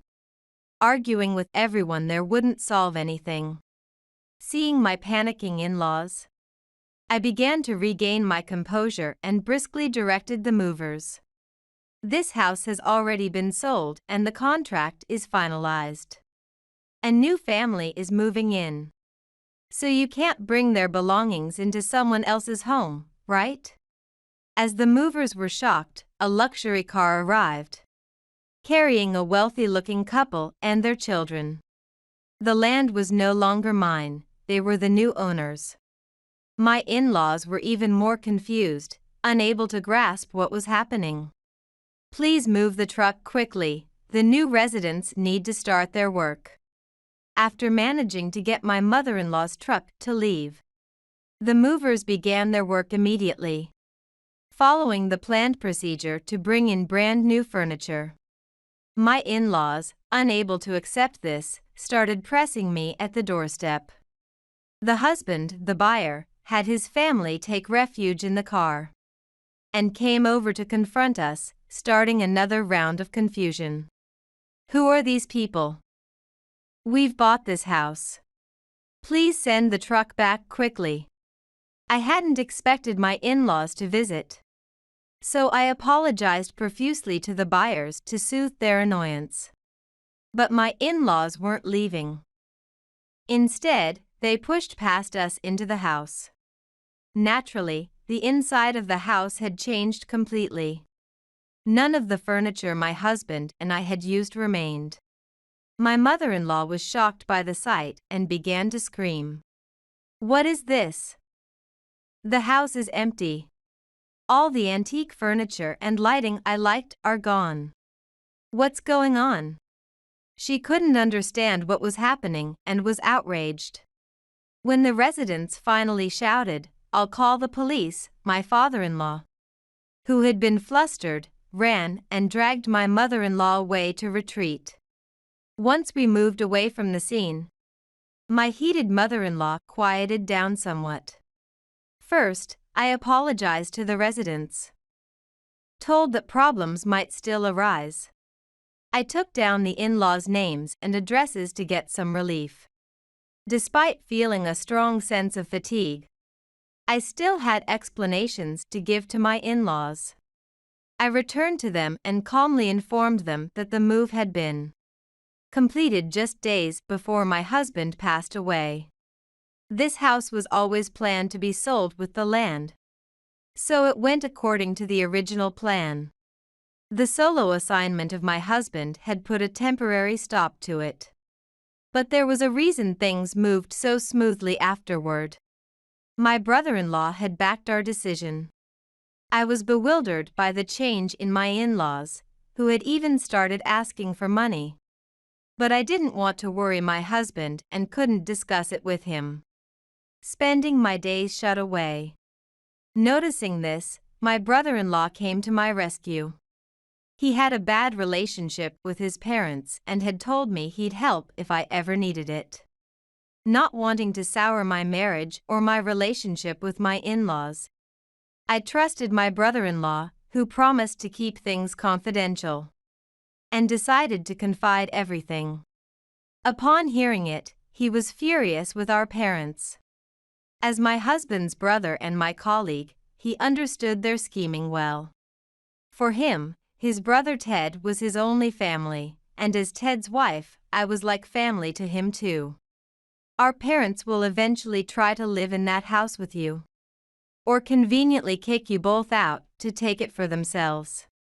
According to my brother-in-law, both of my in-laws have a high-class mindset to the point of being out of touch with the real world. They are vain and unscrupulous, especially my mother-in-law, who can appear as a lovely lady to the outside world. But in reality, she is mean-spirited and only thinks of her own convenience. Because he is blood-related. The episodes my brother-in-law shared about our in-laws were particularly intense. In front of my husband, the eldest son, they pretended everything was fine. So my husband likely never knew this side of his parents. In any case, my brother-in-law suggested that we should sell the land early to prevent it from being taken by my in-laws. I agreed with his opinion and decided to proceed with the sale. Even though the property was a precious inheritance from my beloved grandfather, I did not want its existence to become a hurdle for our marriage. Rather, because it was so important, I did not want to leave behind any troubles. Of course, I didn't decide this arbitrarily. I had discussed it with my husband while he was alive, and he agreed. At that time, he became aware of all my in-laws' actions. I hadn't wanted to tell him, but I couldn't complete the sale on my own. However, he fully understood my feelings and decisively condemned his parents' actions. I'm sorry I didn't notice. If Jenny is okay with it, let's complete the sale before my parents make a move. It's a shame, it's the precious house inherited from your grandfather. No, it's okay. Grandfather would agree to let it go if it meant avoiding trouble. I chose to sell the land not because of issues with my in-laws, but to protect my future with my husband. Regarding the sale, my brother-in-law, an expert in real estate, went out of his way to find the right buyer. My task was to find a new place to move to as soon as possible, and act naturally so my in-laws wouldn't suspect anything. The house was sold almost as new due to minimal wear from our living there, and this helped keep the price down.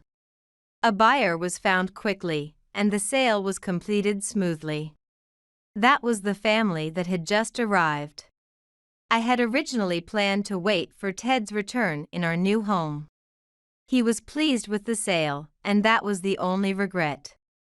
The movers efficiently moved furniture in. Despite being kicked out, my in-laws just watched the moving process proceed. They didn't make a scene but couldn't just stand there forever. The movers they had hired were furious and demanded an explanation. As from their perspective, the booking of the move made no sense. "I can't believe this is happening, this is a breach of contract." They pressured my in-laws, who fumbled their explanation. Eventually, the furniture had to be taken back, and it seemed they would be charged a substantial additional fee due to the unforeseen circumstances. Finally understanding what was happening, my mother-in-law, trembling, clung to me. "This is the home of the eldest son's wife, so it should be our home, right? This situation is strange, isn't it?" She tried to convince me with desperate excuses, but I ignored them and left only with my belongings. The land already belonged to the new family, and it wasn't mine anymore, so I had nothing to answer for. The funeral services for my husband, including the first 7 days of mourning, went smoothly. I encountered my in-laws there, and they seemed to want to say something about the house, but ultimately they left quietly without saying anything. I no longer had any obligation to communicate with them, so our interactions dwindled. I began to live peacefully, facing the sadness of losing my husband in the new, smaller home we were supposed to restart our lives in as a couple. I had a considerable amount of savings from the sale, but now that Ted was gone, the plan to build our own home was no longer feasible. As I returned to work, I immersed myself in the few memories I had with my husband and gradually started to look forward again. Meanwhile, my mother-in-law, particularly filled with unresolved grievances, seemed to be accumulating stress. I had not informed her of my new residence, wanting no further involvement with her. Unable to interact with me, her frustrations appeared to grow. She had always been pretentious in front of her eldest son, and now could not go to her estranged younger son. Not knowing my whereabouts, her stress compounded, and eventually, she lost her balance. One night, my mother-in-law resorted to a drastic act. She poured gasoline around the house that had been sold. Fortunately, a passing neighbor found her actions suspicious and restrained her before anything could happen. When the police were alerted, they found she had also prepared old papers and a lighter, and she was arrested for attempted arson. The homeowner, nearly having his property set on fire, was extremely angry when he realized that the woman who had caused a scene on moving day was responsible and insisted on pressing charges. I apologized repeatedly, expressing sorrow for the terrifying experience he faced, but I could do nothing about my mother-in-law's attempted arson. Ultimately, my mother-in-law's fixation on the house led to her being charged. I managed to get forgiveness by repeatedly apologizing, promising that such an incident would never happen again. Raised in luxury, my mother-in-law had always gotten whatever she wanted. When she couldn't have that house, her frustration turned into a warped jealousy. hating the house and the land, leading her to crime and eventually to prison. My father-in-law, who should have been a support, ended up divorcing her forcefully after her arrest, leaving her with no home to return to after her sentence. But that was the result of the path she chose. My brother-in-law, lonely after losing his brother, said, "I can bear it because I have a sister-in-law." Although the ties with my in-laws were thankfully severed, I hadn't lost all family. For the sake of my husband watching over me from heaven, I decided to spend my days peacefully.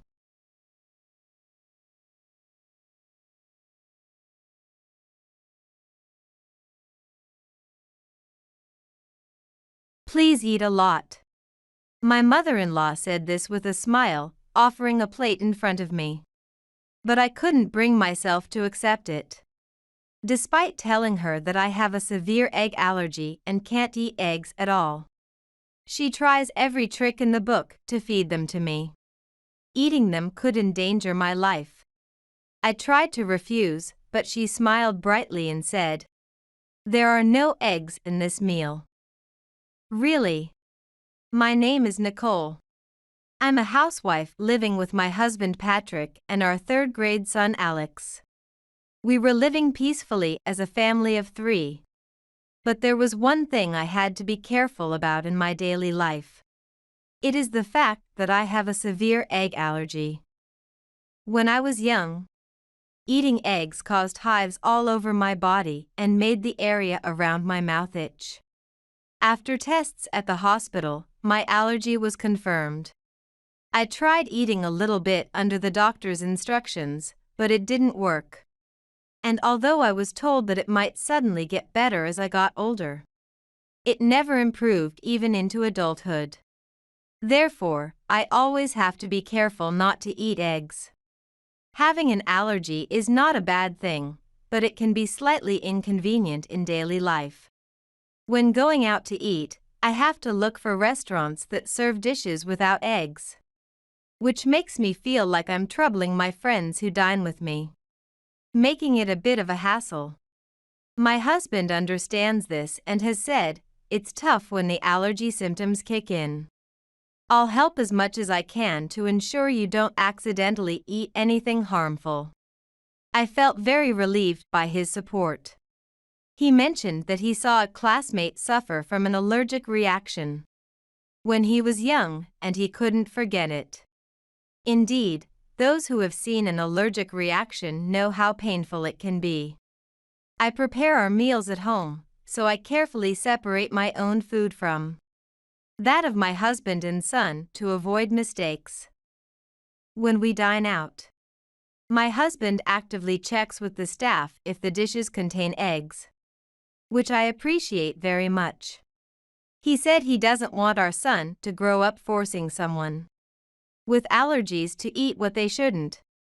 And he has explained my allergy to our son in a way he can understand. Thanks to that, our son quickly understood and said, "Mom can't eat eggs because it makes her suffer, so I'll keep them away." He shows consideration by pushing egg dishes away from me, which makes me feel happy about his growth. Our son loves his grandmother and always looks forward to seeing her. She also dotes on him and often calls, which becomes a break from his studies and homework. I am grateful to her for that. However, since my father-in-law passed away, the always smiling and kind mother-in-law has lost her energy and started saying, "I don't feel like cooking without my husband." After finishing our usual phone conversations, she always asks, "When are you coming back next?" I can't immediately answer, so I end the call by saying, "I'll discuss it with Patrick and get back to you." I really want to let our son see her as much as possible, but my mother-in-law lives deep in the mountains, a 3-hour drive away. So it's difficult to visit unless my husband can take a substantial break. So, we discussed it. "Hey, Patrick. About your mother. She's been asking when we can see her next on recent calls. She might be feeling lonely since your father passed away. I'm worried about her health, so can we make time to see her regularly? After dinner, when things had calmed down, I brought up the topic. My husband said, "Yeah, I'm also worried about Mom, and I want to visit her more often. But I'm concerned that you have to be cautious about her allergy during meals. I told your mother about the allergy at the beginning of our marriage. So I don't think I need to be too nervous about it. Besides, we can solve it by bringing our own deli dishes. Alex also wants to see her, so why don't we plan a visit during his long school holidays?" At that time, I thought that my mother-in-law would surely understand what an allergy is and what symptoms it causes. When I suggested it, my husband agreed. So we decided to make visiting during the summer and winter holidays a regular event. When I told my mother-in-law over the phone that we would visit during the summer and winter breaks, she was delighted and looked forward to it every day. The next winter break, we visited her. That day, my mother-in-law entertained us with lots of homemade dishes. And both my husband and son's eyes sparkled. Initially, I told her that we would bring deli dishes because she doesn't cook much when she's alone, but she insisted on cooking, respecting her wish. My mother-in-law, with a joyful smile, seemed to enjoy cooking for others, while I was excited to eat someone else's cooking after a long time. I didn't want to cause concern by having an allergic reaction later. So I made sure to check if the dishes contained eggs. They seemed fine, and when I double-checked with my mother-in-law, she reassured me, "I haven't used eggs in any of the dishes, so it's safe." I gratefully enjoyed the meal. The homemade dishes were so delicious that I couldn't stop eating. And my mother-in-law was surprised but pleased, saying, "I'm happy you're eating a lot." While my husband and son and I were enjoying the delicious meal, the situation changed drastically 2 hours later. I started to develop hives and breathing difficulties, and although I had a bad feeling, I didn't have time to think as the symptoms worsened. My husband quickly took out an EpiPen from our luggage, which alleviated the symptoms. I was glad I had it with me, as I always take care to avoid eggs. And it had been a long time since I had such a reaction. Our son was quite surprised and immediately came over, asking, "Mom, are you okay? Aren't you in pain?" My mother-in-law was in the bath when the reaction occurred, so I didn't have to worry her unnecessarily. But I wondered why this happened since she had assured me that she hadn't used eggs in any of the dishes. Thinking I might have accidentally eaten something intended for my husband and son, I approached her calmly after her bath. I had an allergic reaction earlier, which wouldn't have happened unless I had ingested eggs. To avoid any dangerous mistakes, could you please tell me exactly which dishes contain eggs from now on? Her response was unexpectedly harsh as she glared at me, a look I hadn't seen before, and snapped, "You're just using your allergy as an excuse. You're just picky because you're too old to be throwing fits, so I tried to fix your attitude." I was stunned, and my usually gentle husband gave his mother a stern look, saying, "Mom, while you were in the bath, Nicole suffered terribly from hives and breathing difficulties. Allergies can be life-threatening. Could you please be more careful?" However, she was unwilling to listen, even to her own son. Instead, she dismissed the concerns, saying, "Everyone eats eggs. It's ridiculous to die from them, that just doesn't happen." My husband got angry to defend me, and she heatedly accused me of manipulating Patrick against her, saying, "You're turning my own son against me. What a terrible daughter-in-law you are." Seeing that further argument was futile, the matter was dropped. But my mother-in-law seemed to think her son had sided with her because he didn't argue back. Observing my silent husband, she smugly remarked, "No matter how much you defend your wife, in the end, you'll listen to your mother." I could tell that my husband was just dumbfounded and had nothing more to say. He suggested that we might stop visiting his mother. But she had always been kind to our son. Although our son knew about my allergy incident, he was unaware that his grandmother was the cause and still loved her dearly. I felt it would be unfair to completely cut off their interaction. So I proposed that I simply not visit anymore. Though my mother-in-law kept insisting that I should come too. Deviously, she would tell our son to say, "Mommy, Grandma said you should come too." Unable to ignore my son's words, I reluctantly showed my face once in a while. During those infrequent visits, she continued to prepare dishes with eggs. But I managed to fill up on pickles and oatmeal. She noticed and complained, "Don't just eat pickles, try the dishes I've made too." I was desperately holding back the urge to shout at her, blaming her for my limited food options. Despite these thoughts, traumatized by my initial allergic reaction, I resolved never to eat her cooking again. I overate yesterday and my stomach hasn't settled. "Maybe it's my age, but you can eat a lot, so you must be very youthful." I deflected, focusing on conversation to avoid being pressed to eat. I kept the conversation light, discussing our son's school and my husband's work, topics of interest to her. I continued to claim a lack of appetite at subsequent meals to avoid her cooking, which was becoming mentally exhausting. As the visits to my in-laws grew increasingly burdensome, my mother-in-law continued to call frequently, looking forward to our next visit. "Is it summer break next? I can't wait for it to get warmer."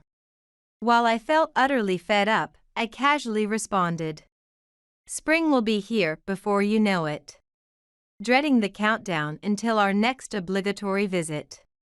As busy days went by, summer break quickly approached, and we were due for another family visit to the in-laws.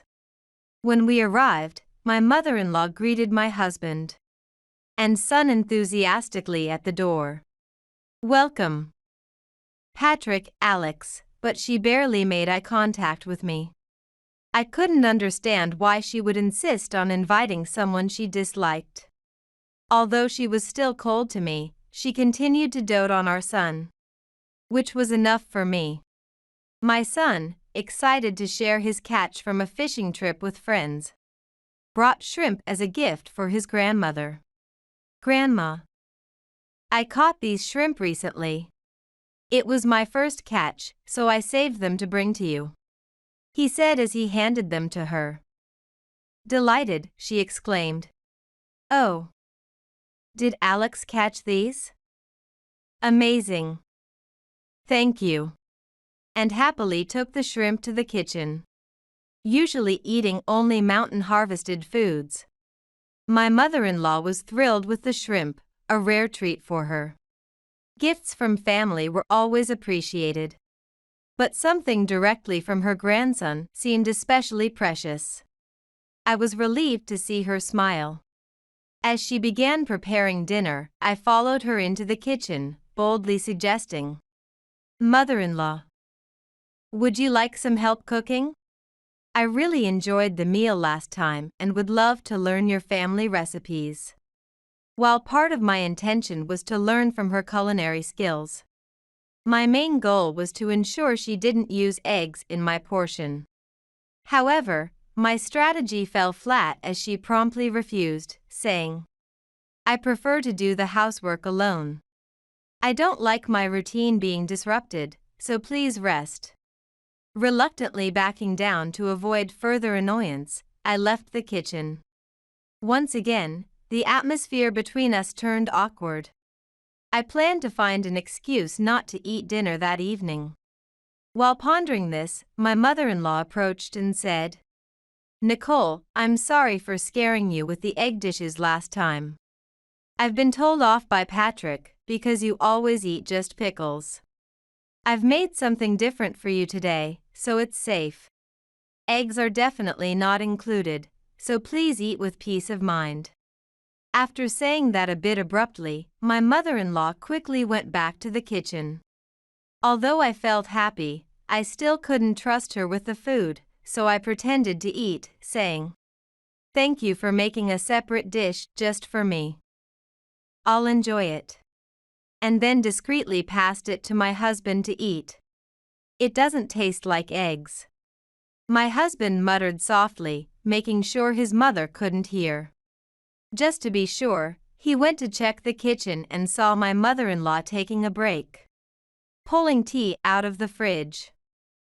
Seeing my husband, she casually mentioned, "Are you hungry? I'm about to make something for you and Alex, so just wait a bit." Then my husband exclaimed, "Ah, I found it." Rushing to the kitchen, I saw what he had discovered, eggshells that were clearly not yet dried, suggesting recent use. My husband was furious, confronting her. "Mom, what is this about? Did you put eggs in Nicole's dish again?" She seemed panicked, clearly not expecting to be caught. "No, it's not what you think. Those were from this morning. They have nothing to do with Nicole's dinner," she tried to bluff. However, I had checked the kitchen before she started preparing dinner, and knew there had been no eggshells then. "Please, just be honest with me. The kitchen was spotless before you started cooking, wasn't it?" I pressed. Finally resigning to the truth, she began to admit slowly, "I'm sorry. I thought if you could see the eggs, you wouldn't eat it. So I mixed them in without making them noticeable." Hearing this, I was too shocked to speak. The detail she described next was horrifying. She had minced the eggs into very fine pieces and mixed them into the meat, then colored it with sauce to conceal them completely. It saddened me deeply to realize she despised me enough to go to such lengths. Instead of showing remorse, she retorted, "It's rude not to eat what someone has prepared." With the atmosphere at dinner being incredibly tense, I realized it was pointless to argue further. I resigned myself to eating the shrimp Alex had brought, grateful for something other than pickles. Alex's shrimp are delicious. It's amazing that he caught such tasty shrimp. I attempted to lighten the mood. However, my shrimp-loving mother-in-law snatched my shrimp to eat herself, leaving Alex silent and upset. I felt terrible for ruining what could have been a pleasant time. I wondered if staying silent would have been better, overwhelmed with guilt. My frustration with her repeated attempts to feed me egg dishes, and the constant vigilance to protect myself had left me exhausted. My husband, having witnessed all this, suggested we leave. As we prepared to go, about an hour after dinner, my mother-in-law suddenly started vomiting and began shaking violently, with hives appearing all over her body. My son was crying, and my husband was shocked. But I quickly called an ambulance, suspecting an allergic reaction. At the hospital, it was confirmed that she had developed a severe allergy to shrimp. Fortunately, she wasn't in grave danger, but the incident had taken its toll on her energy. I asked her why she had tried so hard to hide eggs in my food, and she confessed she had thought my egg allergy was merely a dislike. She believed that hiding eggs in other foods would help me gradually get used to them and cure the allergy. She proudly recalled how she had helped Patrick overcome his dislike of vegetables by mixing them into dishes when he was younger. Frustrated with her confusion between dislikes and allergies, I arranged for her to hear directly from a doctor about the dangers of allergies. Can allergies really be cured by eating more of the allergen? When I asked the doctor, he looked me straight in the eyes and said, "Indeed, some people may outgrow their allergies. But this is mostly in cases involving children. There is a treatment method that involves gradually increasing the amount one can eat. But it should always be done under a doctor's supervision, with great caution. Moreover, in cases of severe allergies, it is extremely dangerous to eat the allergen based on one's own judgment.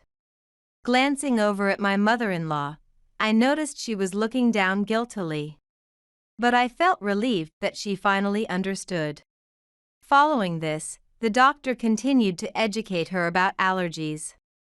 And she truly began to comprehend their danger for the first time. Particularly impactful were the doctor's words. Deliberately making someone with an allergy eat the allergen is akin to attempted murder. The actions you've taken cannot simply be dismissed as disciplining your daughter-in-law or correcting dislikes.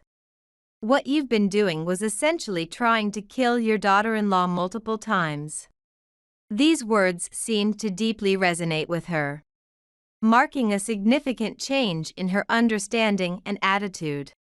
In the hospital room, my mother-in-law apologized to me, saying, "I'm truly sorry for saying that you were just being fussy for not eating. I'm sorry for not researching allergies after hearing about your egg allergy. Now that I've experienced the terror of an allergy myself, I understand how serious it is, and I promise I will never try to make you eat eggs again." Experiencing these symptoms, which were the worst I've ever felt, has helped me truly understand how you feel.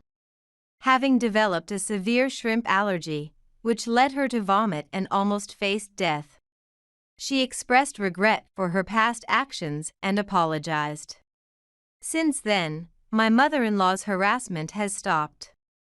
This change was largely due to my son witnessing me suffering after eating egg dishes, which shocked him significantly. As a result, he grew distant from his grandmother, and we no longer visit my mother-in-law's house. I still find it hard to forgive her for everything she has done, so I feel it's okay not to visit for the time being. My mother-in-law occasionally calls and says, "It's very hard not being able to eat my favorite shrimp. Now, I have to check all my meals to make sure they don't contain shrimp." I didn't realize how difficult allergies could be, and she keeps apologizing. If she truly changes her attitude, I might consider visiting again. But for now, my priority is caring for my son, who had to witness his family members suffer from allergic reactions twice.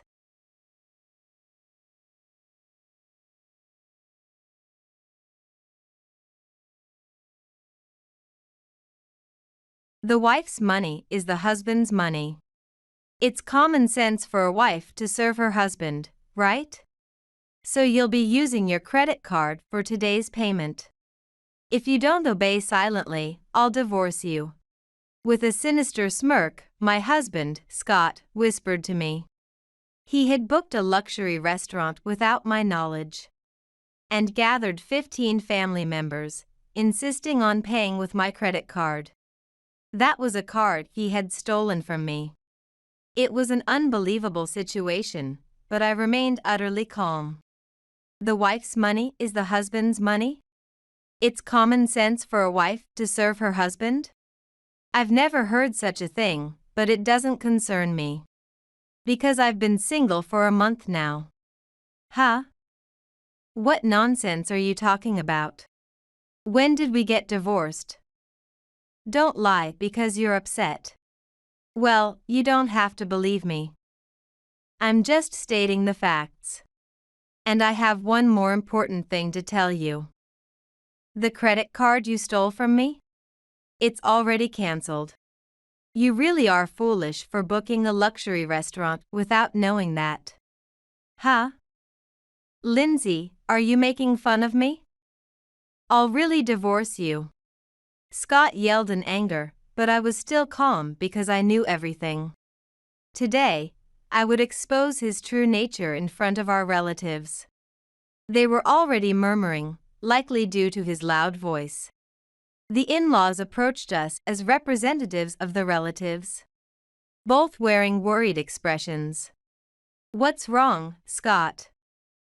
Why are you raising your voice all of a sudden?" "That's right. We're not the only ones here. There are other customers around." "Lindsay, your face looks scary. What happened?" Scott looked at me, his face saying, "Don't say anything." I had seen that face many times before. He wanted to silence me with his silent pressure. But I was determined not to be controlled by him anymore. I stared back at him silently, but he turned to face the in-laws instead. "Mom, Dad, it's nothing. Just a little marital spat. I booked a luxury restaurant, so she's worried about the budget. I told her I would pay, so it's all good. Indeed, we rarely come to such an upscale restaurant." "Are you sure it's okay?" "It's okay. Don't worry. I've been saving to treat everyone today." I thought, he's really good at pretending in front of my in-laws. Scott lied with ease, but I was no longer surprised by it. I sighed secretly so he wouldn't notice, then explained the situation to the in-laws. "Actually, Scott has stolen my credit card from my wallet without me noticing. And now he is insisting that I should be paying with that card today." "What? What do you mean? He stole your credit card? Isn't Scott paying today?" "I thought he said that himself. We've gathered here today because he told everyone so." The in-laws and all the relatives were shocked by my words. As I glared at Scott again, he began to sweat. He was used to controlling me, but this exposure was unexpected for him. There's no way I would force Lindsay to pay in this situation. "Mom, Dad, don't be fooled by her words." "What? But you just said earlier that I should be paying with my credit card." "No, I didn't say that. I said I wanted you to pay with your credit card. Because I realized I didn't have enough when I checked my wallet just now. We're husband and wife, so it shouldn't be a big deal, right?" Scott desperately tried to cover up, claiming he hadn't forced me to pay but had intended to ask me. However, the in-laws couldn't believe his words and started questioning me. "Lindsay, could there be some mistake?" Scott said he was just trying to ask you. "Yeah, right. It's hard to believe that Scott would force you to pay with your credit card." "Right. I would never do such a thing. You guys know me so well." Scott took advantage of the in-laws' confusion to continue denying everything. It was all in vain. "Now, just come with me. Go and make the payment." Scott was probably thinking my threat about the card being cancelled was just a bluff. I laughed inwardly at how foolish he was. When the payment was rejected, his face turned pale. "What's wrong, Scott? You look so pale. Your card wasn't accepted." "What did you say?" "You need to speak clearly, I don't understand." "Your card wasn't accepted. That's what I told you, isn't it? The credit card has been cancelled." As I stated this plainly, Scott's face grew even paler. Seeing him like this, the in-laws' faces also darkened. They had trusted Scott, but his unraveled behavior made them start to believe my story about him stealing my credit card. Either way, my credit card was unusable. Scott's panic was only increasing. "Why? Why did you cancel it?" "Why?" "Because I knew you would steal it. I had an opportunity to know that." Seeing me smirk cunningly, Scott looked confused, as if he had no clue. Then I decided to reveal his true nature to the in-laws and the relatives. "Actually, there's something I haven't told you too. Since a year ago, Scott has been coming home less frequently. Since he works at your company, Dad, which is a major corporation. I understand that Scott is busy. However, he started going out even on holidays. And he began canceling our anniversary plans at the last minute, claiming sudden work. What? That can't be true. Not Scott. Of course, the mother-in-law couldn't believe it. And the father-in-law next to her was almost the same, frowning deeply. Yet, I continued to get to the heart of the matter. Recently, Scott started to pay more attention to his appearance. To tell the truth, he started using my credit card to buy things online without my knowledge. So, I asked Scott for proper couples time and not to use my card without permission. But he wouldn't listen, saying it was common sense for a wife to serve her husband. And even threatened me with divorce if I didn't like it. The in-laws' gazes shifted to Scott simultaneously. They were still half in doubt, but if what I said was true, Scott was deceiving not just me but also the in-laws and the relatives. It was a very bad situation for him. Lindsay doesn't seem to be joking. Scott, could you really have? Scott steps forward as if to interrupt me, wanting to take the initiative before the in-laws can question him further. He fixes a sharp gaze on me as he speaks. If you're going to accuse me that much, you must have some evidence, right? If it's just your word, you can say anything. Even in this situation, Scott looks down on me from a position of perceived superiority. Clearly, he still underestimates me. It's true that without proof, he could escape by claiming that it's all made up. But I already know everything he's been hiding, and he's unaware of that. Now, I begin to expose the facts he's been hiding to the in-laws and the relatives. Scott, I knew you would say that, which is why I prepared this. I thought today would be the last time we meet. What? The last? Ignoring Scott's words, I pull out a document and show it to my mother-in-law. Lindsay, what is this? She is so shocked that she nearly crumples the document in her grasp. She shows it to the other female relatives, who exclaim in unison. What is this? This can't be possible. Meanwhile, the male relatives seem unable to keep up with the unfolding situation. No wonder, since the document contains a purchase history of luxury women's brand products. Scott, this purchase history is yours, isn't it? Why have you been buying so many women's luxury brand items? And with my credit card, no less. I haven't received any luxury items from you, though. What? Scott, you bought all these brand products with Lindsay's credit card. And didn't give her a single one. What's going on? My mother-in-law raises her voice unabashedly, indicating just how implausible she finds the situation. The amount Scott had spent was over $10,000, which significantly contributes to her shock. Not just my mother-in-law, but also other female relatives begin to berate Scott, saying, "Unbelievable." Scott falls silent, seemingly lost in thought, but then he speaks in a barely audible whisper. I was giving them as gifts to the female employees at work. They often gave me treats and stuff. His explanation is weak. And it seems he wasn't expecting me to have kept the purchase history.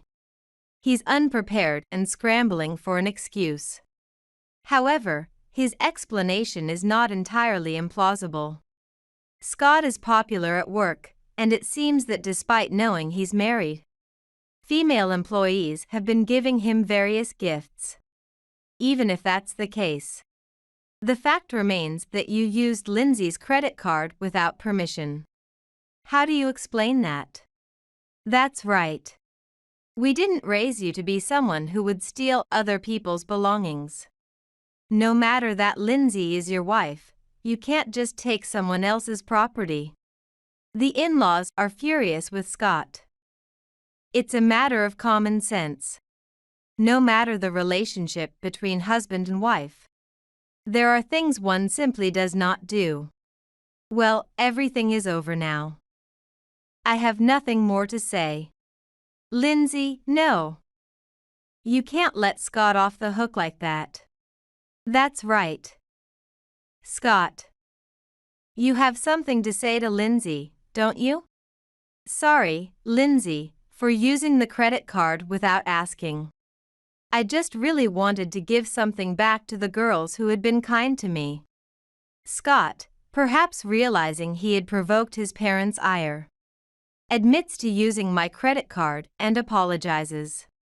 He even shows a semblance of repentance, promising never to do it again.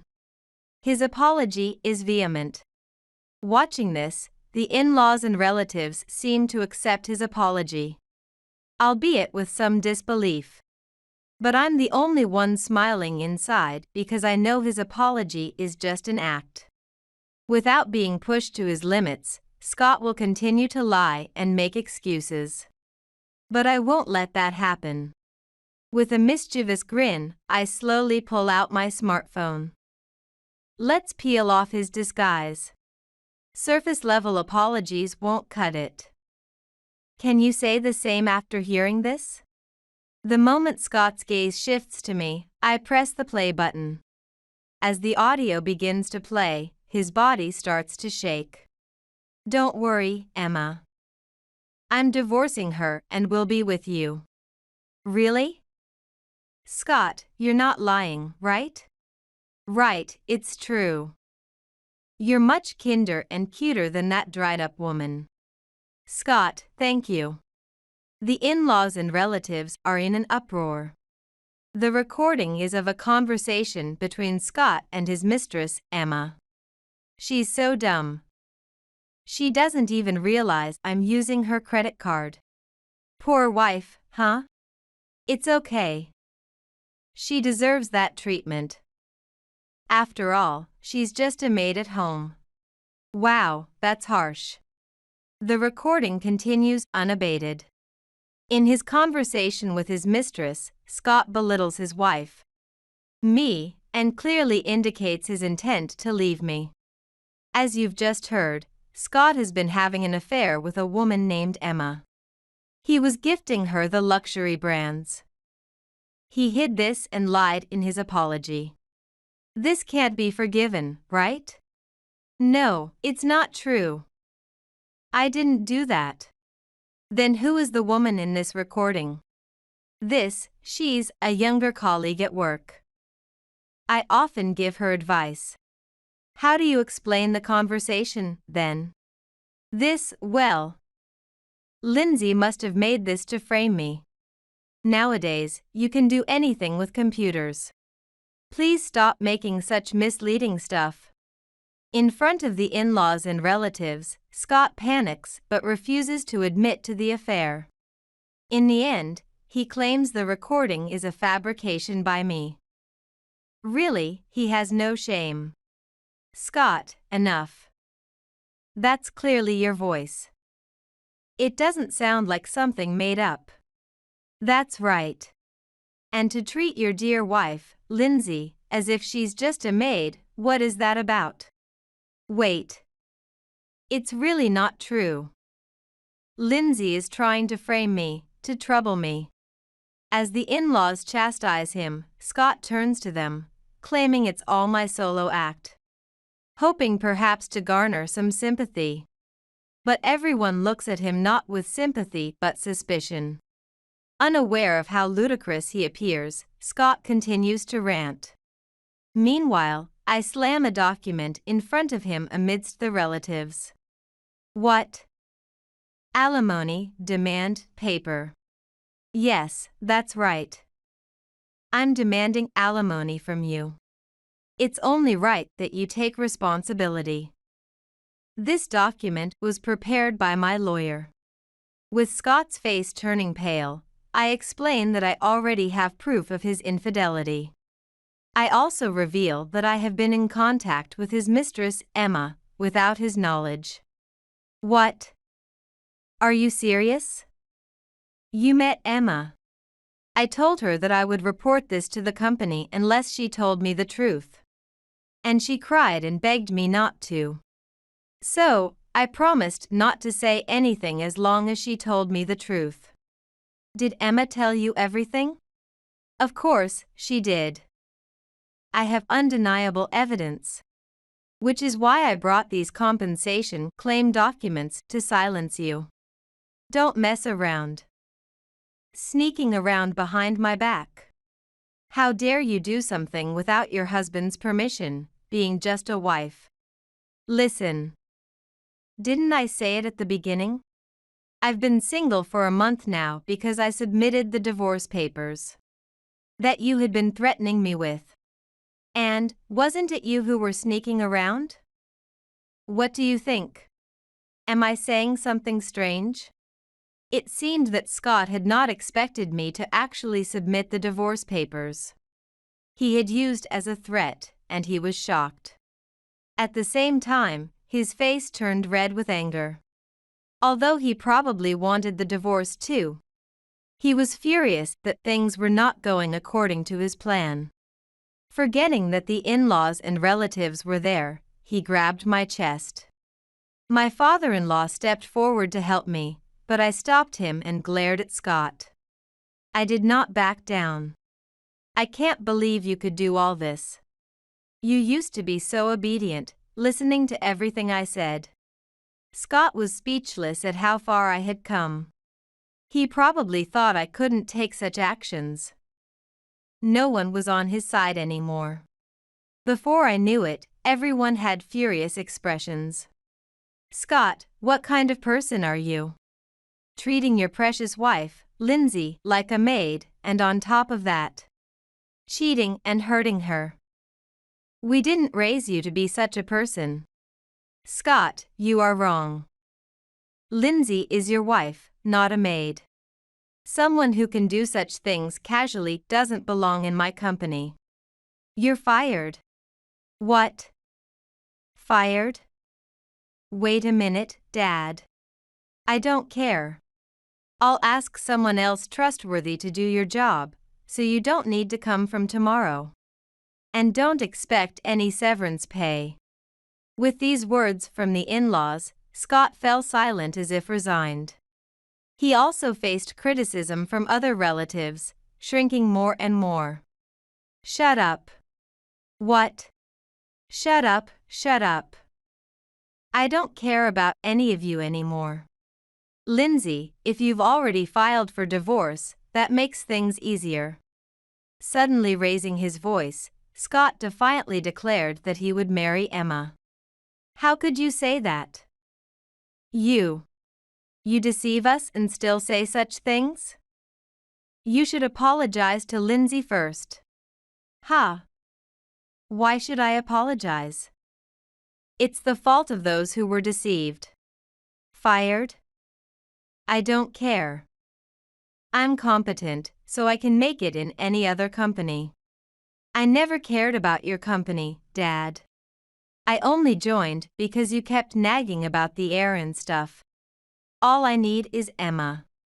Scott remained defiant. Apparently, he was seriously involved with Emma and didn't need anything else. Love blinds, as they say. The relatives were all standing, furious. But no matter what they said, Scott ignored them and didn't listen. I quietly spoke to him. Hey, Scott.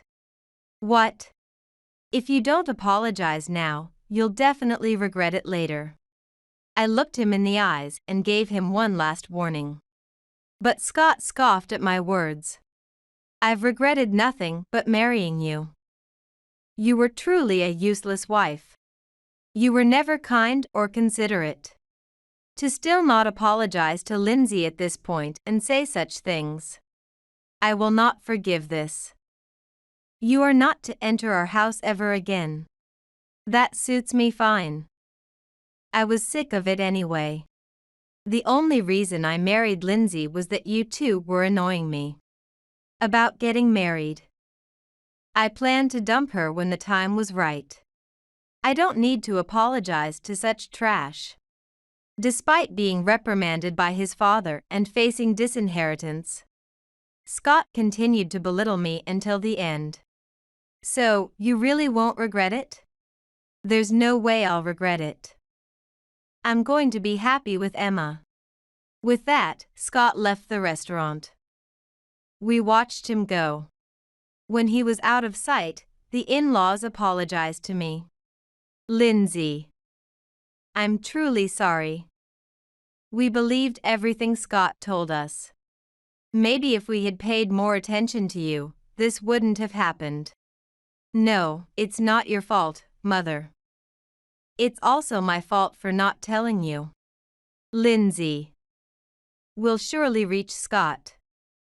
I promised to make him take responsibility. Thank you. But you don't need to do anything. I smiled reassuringly at them. The in-laws and relatives looked puzzled, wondering why? You'll probably understand why soon. The in-laws and relatives were confused, but I knew.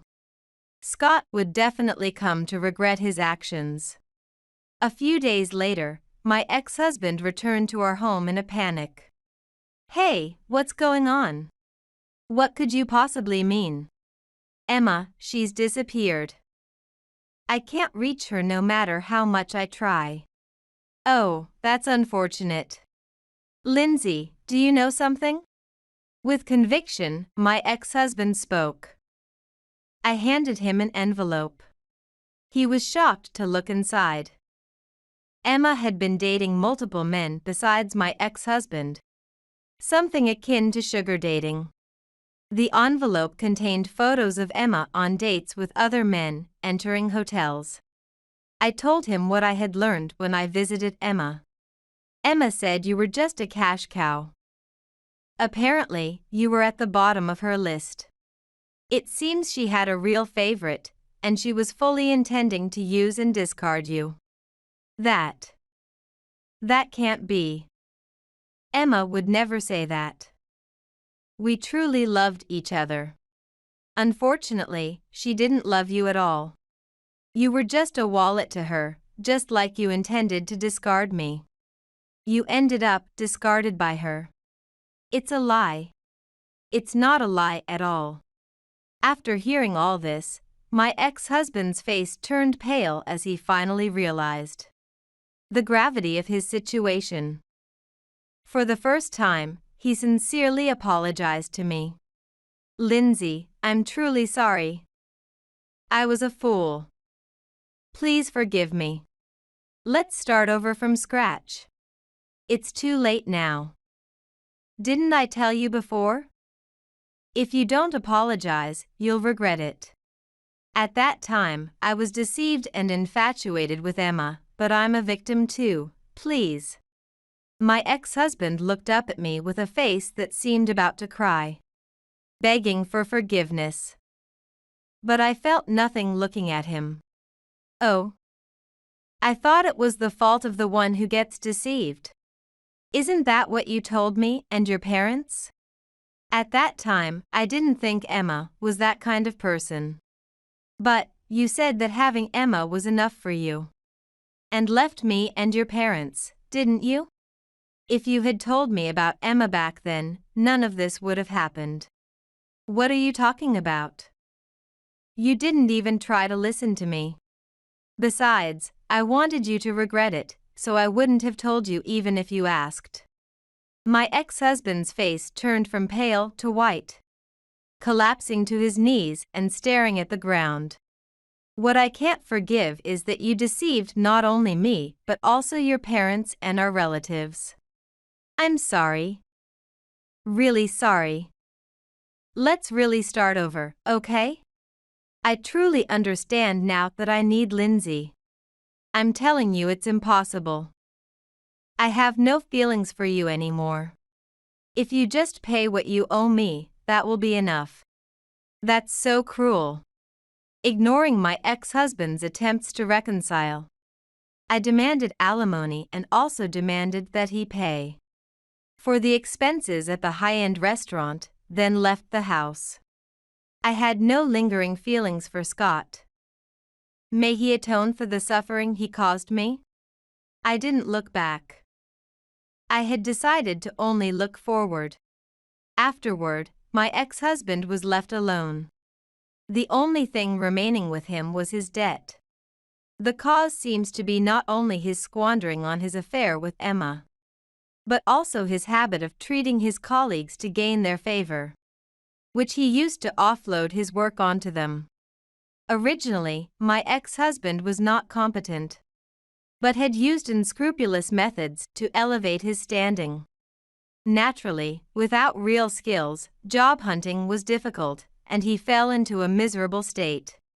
He always claimed he was excellent, but look at him now. Truly, he reaped what he sowed. The in-laws and relatives, knowing all about the incident, refused to help him in any way. On the other hand, I moved to a new apartment, returned to the company I worked at before getting married, and started a new life. With the support of my colleagues, everything went smoothly, and I felt lighter in spirit. Indeed, people should support each other. Unlike my ex-husband, who only thought of himself and hurt others, I want to live my life never forgetting to appreciate others.